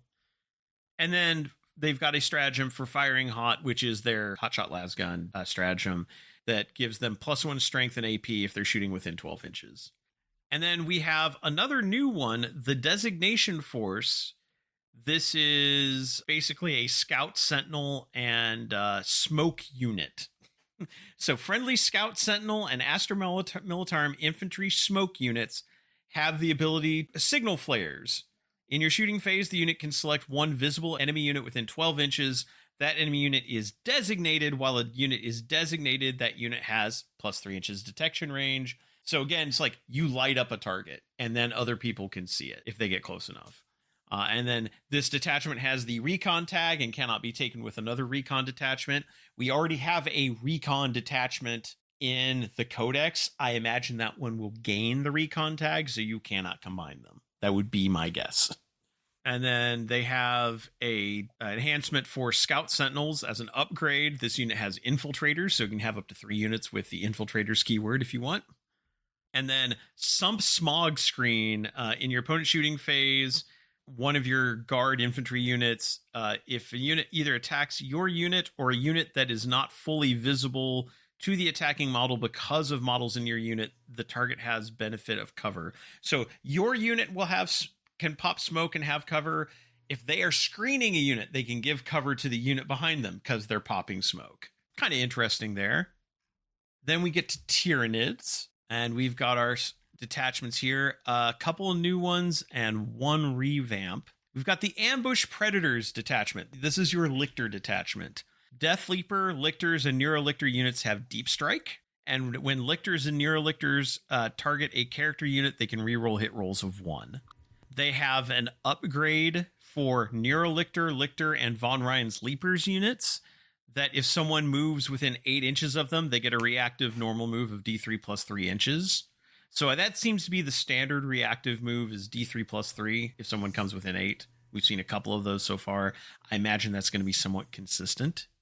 And they also point out that even though Lictors have a 50 millimeter base, it's easier to place that 8 inches away than 9 inches away. So Deep Strike is better, and Hidden will be very good for Lictors as well. Yeah. And then a counter predation stratagem. When a friendly Death Leaper, Lictor, Neurolictor, or Von Ryan's Leapers unit is selected to fight for 1 command point, if they target a hidden unit, they have +1 strength and AP. So if you charge somebody who is hidden, you are better at fighting them. I think the important thing about this detachment is to remember that this is focused on getting at that Quivering mind meat. Yes, that is a lovely phrase. I don't ever want to hear you say that again, actually. We're going to start No, every why? episode talking about quivering mind meat now, just for you, Kevin. Yes. Unsubscribe. As a 1-point detachment, this would slot in very nicely with something. Yeah. Yeah. We get a Norn Emissary, Norn Assimilator detachment, the Talons of the Norn Queen. Friendly Norn Emissary and Norn Assimilator units gain once per battle per unit in your command phase. They can make a selection for its singular purpose. Yeah, it's at the start of the battle, you can decide to have them have some function that makes them better at combat, or they get a big boost to their OC. Yeah, because it's like, the first battle round, select an enemy unit, reroll hit rolls or wound rolls, or select an objective marker, feel no pain, and OC 15 for that objective marker. Yeah. And now they do say that replaces the previous selection, so you could... It wouldn't be that great for the objective marker one, unless for some reason the objective mark... If you're in a game where the objective markers go away after you score them, which could be a thing. Right. Or for some reason you need to really get to a different objective marker. Yeah. And take that over. Like, you've got something that can kind of hold...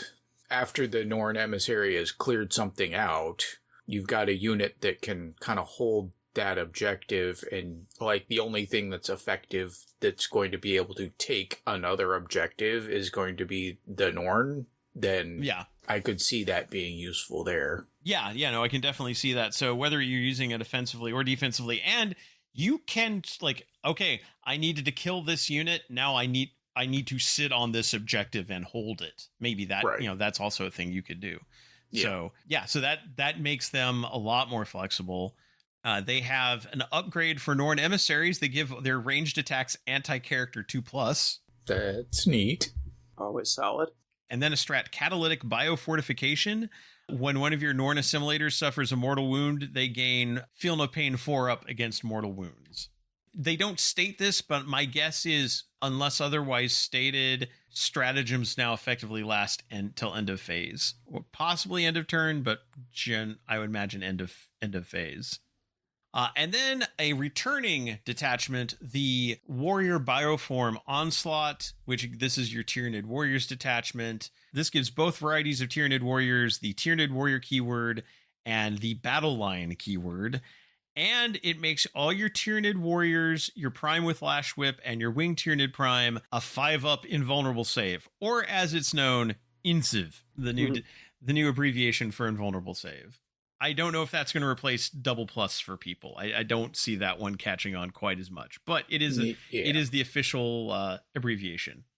They have an upgrade for Tyranid Primes, both winged and lash whip varieties, to give them reroll wound rolls and +1 AP, and a strat that says basically this is their transhuman in the shooting or fight phase. When someone targets one of your Tyranid Warriors units, attacks that target that unit with a strength greater than their toughness have -1 to wound rolls. Standard transhuman ability we've seen elsewhere.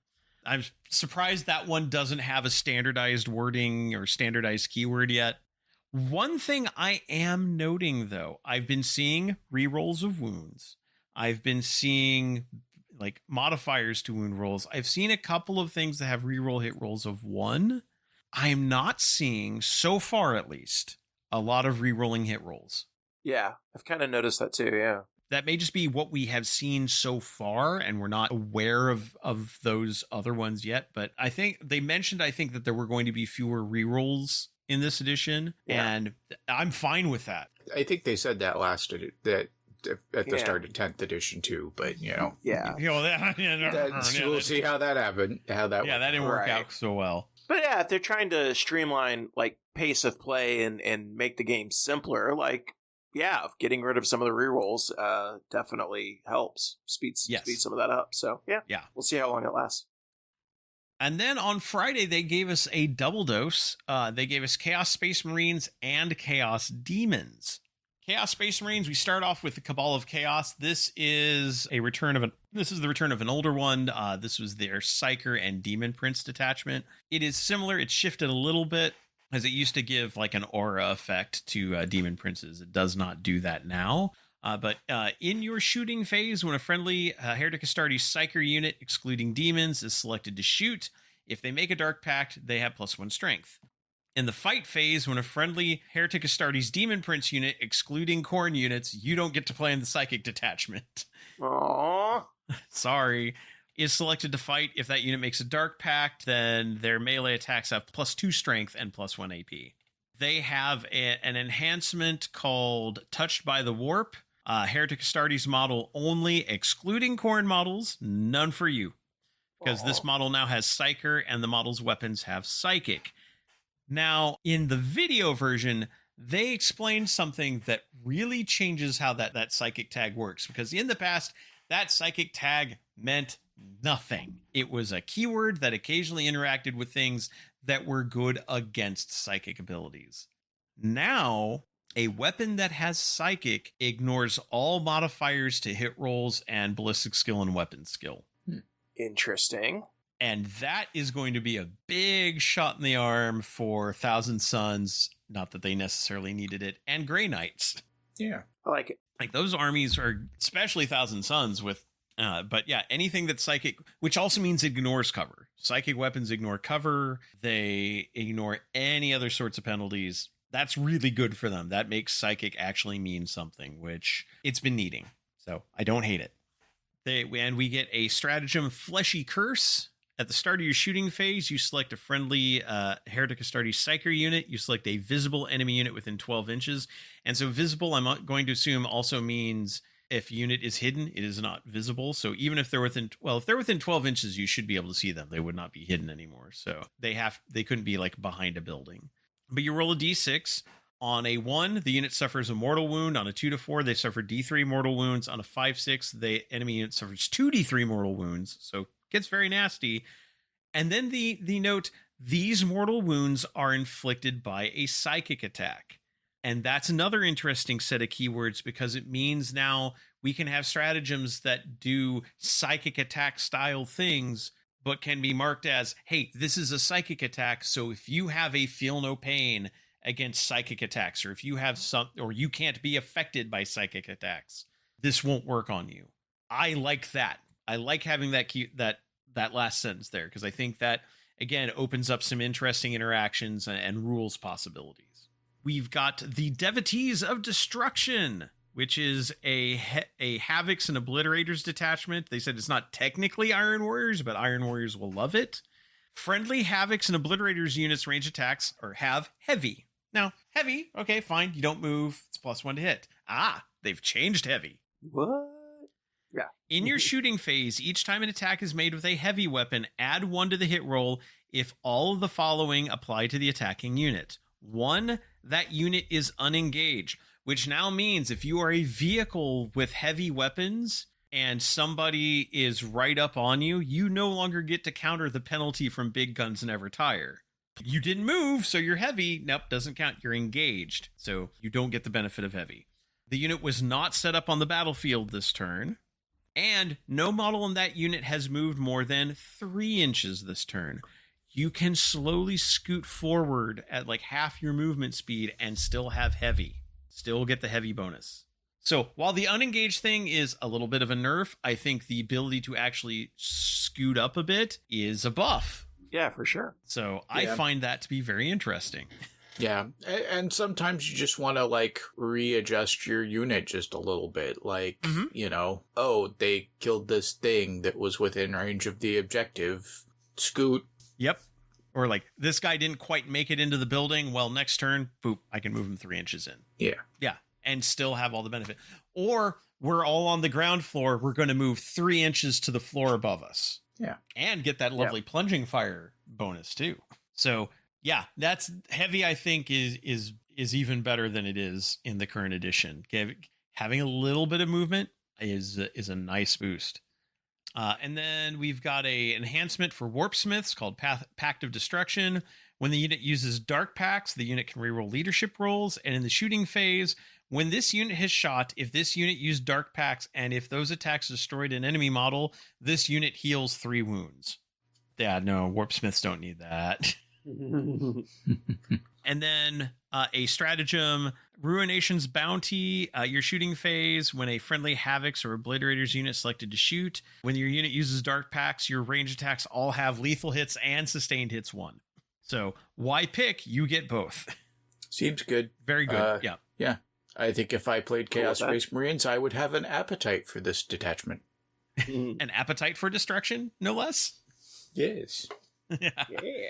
I don't have any Havocs, but I do have Obliterators, and I would probably use this one in combination with like my Cult of Ashtor stuff that I've been running. So yeah. No, this is a solid one. I like this one. I like this one a lot.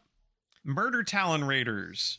This is the Night Lord's Jump Infantry Detachment. Their detachment rule is Prey on the Weak. Friendly Heretic and Astartes infantry fly units that target battle-shocked units or a unit at or below half strength can reroll hit rolls of 1.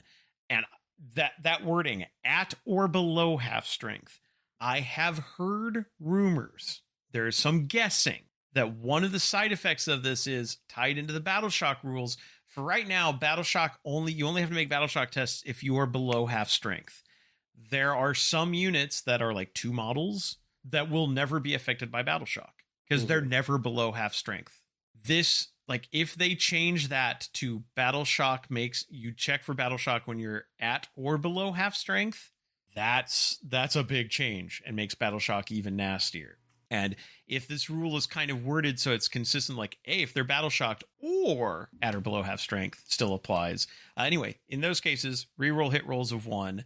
And when an enemy unit targets your flying infantry units and the attacking unit is battle-shocked or at or below half strength, they are -1 to hit you. This detachment is a Nightmare detachment and cannot be taken with another Nightmare detachment. So again, we have room for having multiple Night Lord style detachments and not have them overstack. Cool.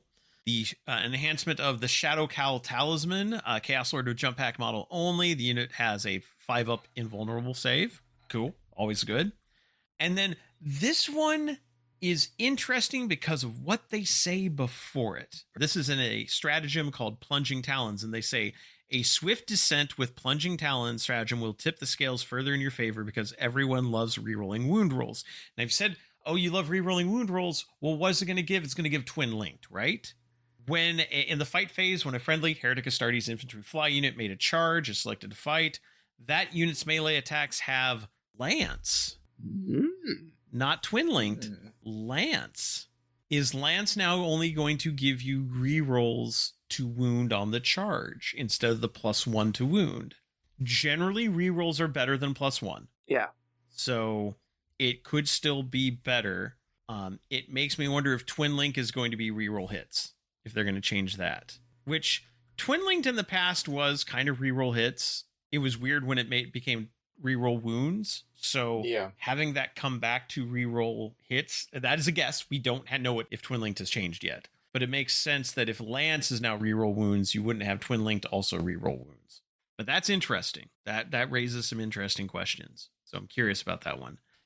Then we get to the other faction they covered, Chaos Demons, confirming that Chaos Demons as a standalone faction is not going away, which that is a big deal, right? There in of itself. It's like, yeah, your faction doesn't even have a codex. You're not going away. Yay.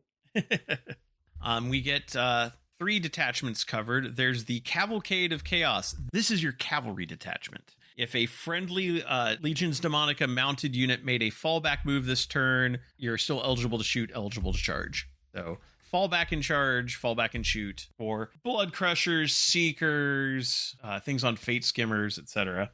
The enhancement Soul Shattering Charge. A Legions Demonica mounted unit only when this unit is selected to fight. If this unit made a charge move this turn, you can use this ability. If you do, when determining which models in the unit can fight, friendly models that are within 3 inches of enemy units engaged with this unit can target those enemy units. So instead of having a 2-inch engagement range, it's now 3 inches, which kind of helps with the larger bases that you have, so you can get more people behind engaged. And then a Warp Riders stratagem In your movement phase, when a friendly Legion's Demonica mounted unit is selected to move, you select that unit. Your unit has mobile, which is a new keyword, and they specify mobile is a keyword that allows you to move through dense terrain like ruins and walls, which normally mounted units can't. So we now have a new keyword that is short for this unit can ignore terrain when moving. That also means there's a difference between mobile and fly. We don't know what that difference is, but we know mobile ignores terrain.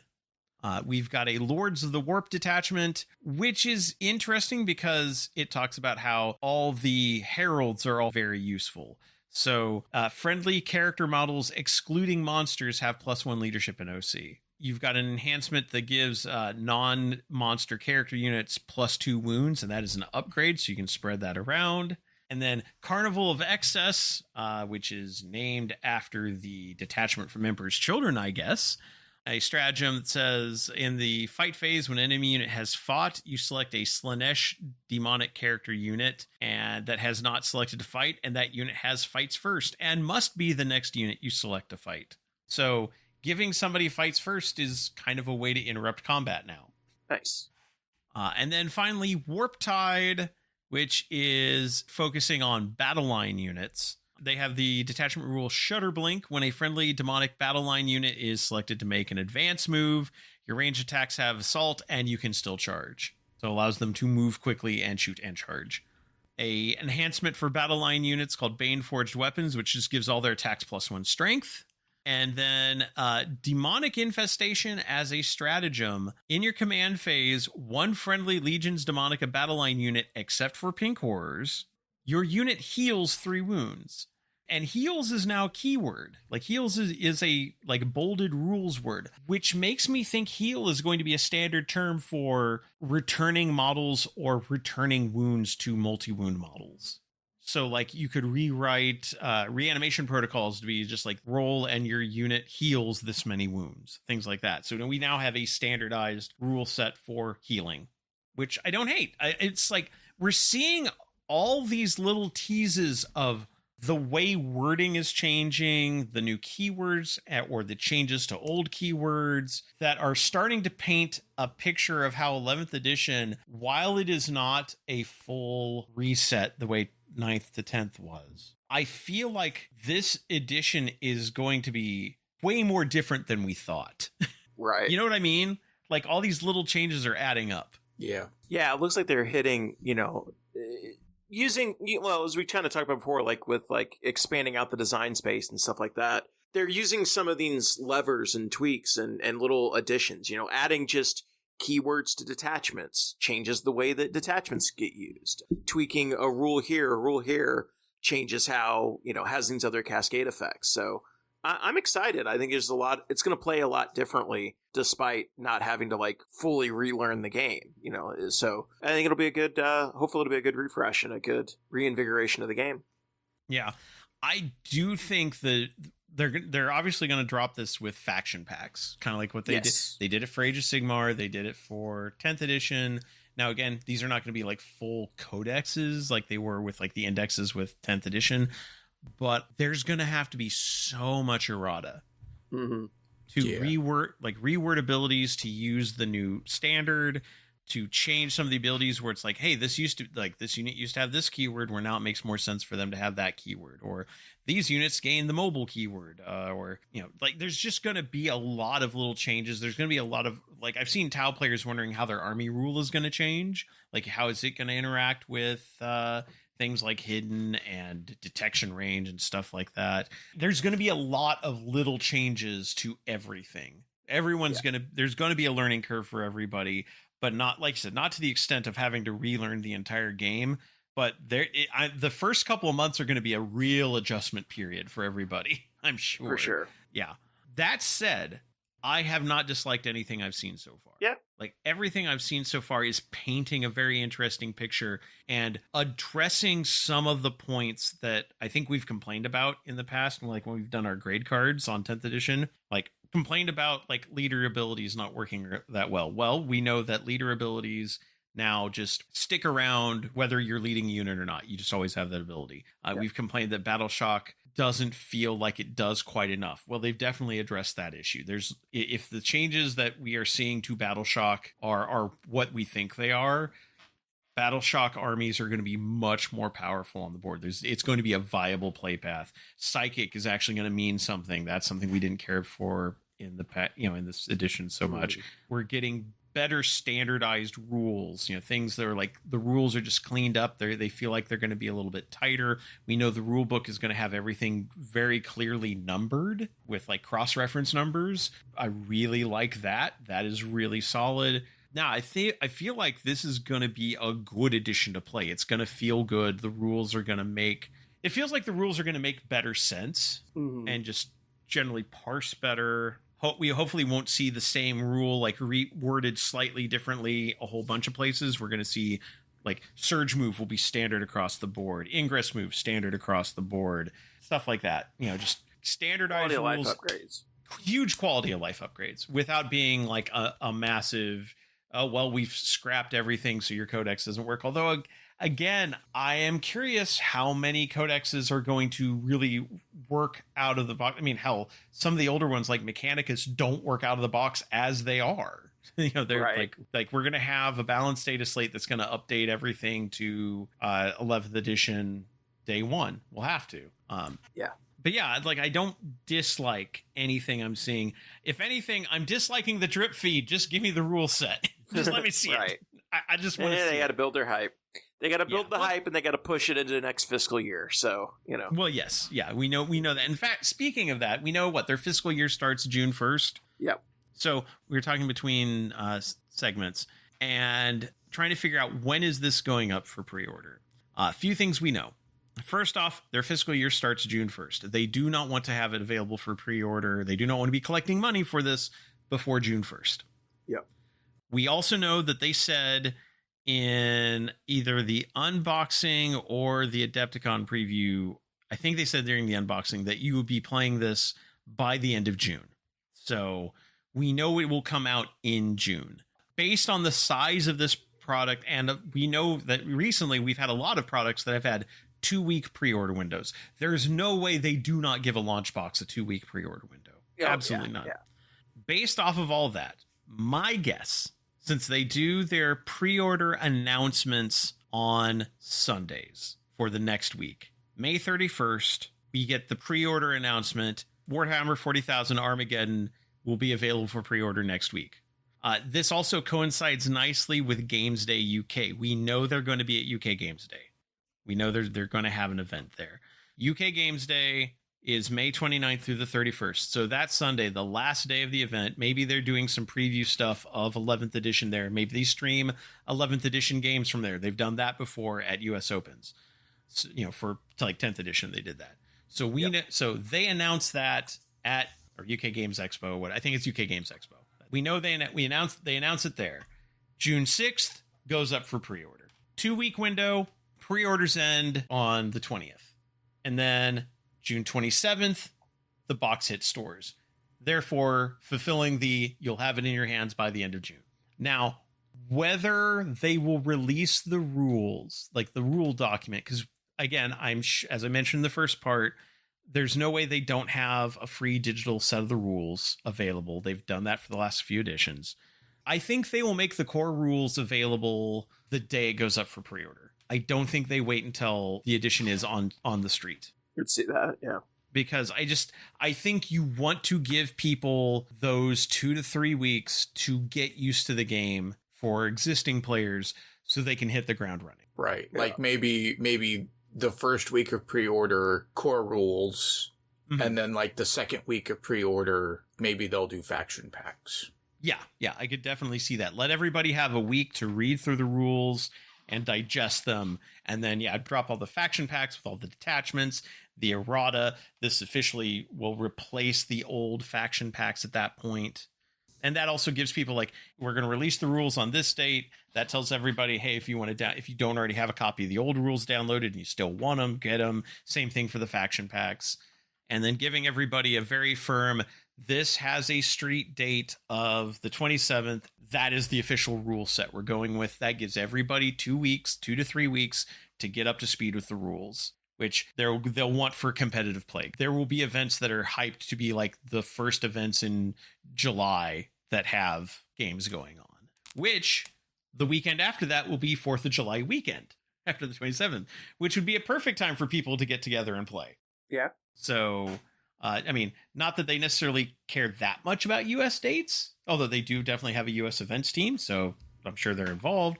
That timeline of announcement at the end of May, that also gives them the rest of this month. We've got 3 more weeks in the month. That gives them time to get all the other factions out there. We know the next faction that is being discussed is Adeptus Sororitas. So as of recording time, tomorrow will be the Sisters Codex or the Sisters faction focus. They also mentioned World Eaters and Death Guard will be covered next week as well. Let's say they might do those on the same day. They might do them on different days.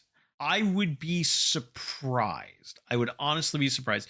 There is one other possibility, but I don't know what it does as far as fiscal year. Maybe they only count it once the pre-orders are done and they start like collating and shipping product, is they could move that schedule up a week because US Open Dallas is Memorial Day weekend. So they could announce the pre-order on the Sunday before Memorial Day, start pre-orders the weekend of UK Games Expo, and release in mid-June. But I doubt. Yeah, that doesn't seem as likely to me. That is a possibility, and if that happens, I wouldn't be completely surprised. But my gut instinct tells me 31st announcement, 6th pre-orders, 20th pre-orders ends, 27th release. Yeah. So we are like a month and 2/3. It's coming soon. It's coming quick. It's coming soon. Yeah. And we'll see how soon they get the rules in front of us.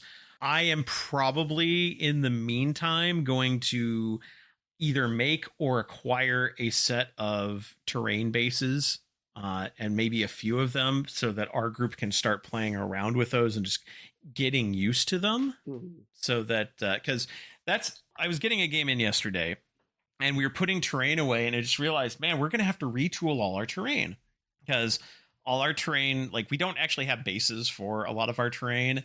So we will have to kind of like look through our terrain and figure out which ones, like what fits the base sizes we've got now. What terrain will we need to kind of fill out some of those like long pieces of terrain bases they're going to have and just kind of get used to using those. Maybe even put together tubs like here is a table's worth of terrain with the appropriate bases thrown in and ready to go. Get that going sooner rather than later so that even if we're still using like big neoprene objective markers, we're doing those in relation to like the terrain bases. So we're getting used to like what is the table going to look like. So yeah, just kind of like consider that the countdown is coming. And if you want to start getting ready to adjust, this is, now's the time. They've given us enough information to start this process. We know like all the terrain base sizes. We're seeing some of the rules. It's time to start reconfiguring our brains and how we think about how we build our tables and how we build our armies and how we play. I want more information, but we know there's more coming. We just don't know when is the official release of that information to the public. So, yep. 11th is on its way. 11th is on its way. Also, Midwest Conquest is on its way. Memorial Day weekend. We've got a couple more weeks to go as of recording, and events are starting to fill up. There's still space available in most events, and I know, like especially in Kansas City right now, hotel space is more expensive because of the World Cup. Although hotels have not been filling up nearly as much as they thought, so there might still be some good deals to be had. You mean charging $300 for a ticket to a World Cup game drives people away at minimum? Yeah, it do.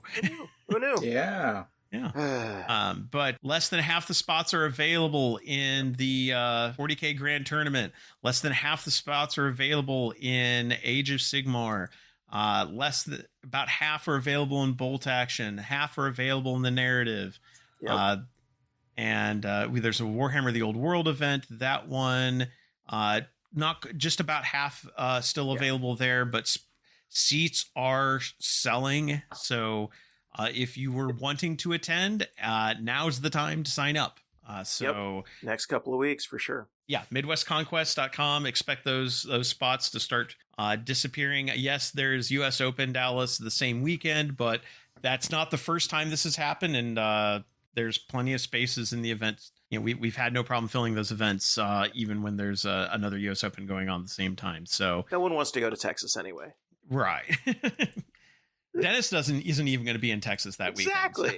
Exactly. He's not here to defend himself, so well, he'd be the first to say he's not going to be there because he'll be at Midwest Conquest.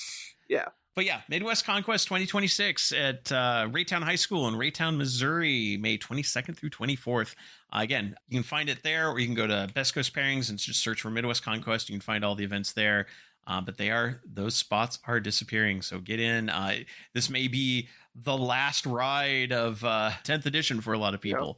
So yeah, but anyway, that wraps us up for this episode. We will be back in a couple of weeks, which will be Midwest Conquest weekend. So we may just record from there and release an episode soon after. So we'll see. It depends on what schedule looks like. I am hip deep in Necrons that I am painting, so I may be too busy to record. We'll find out.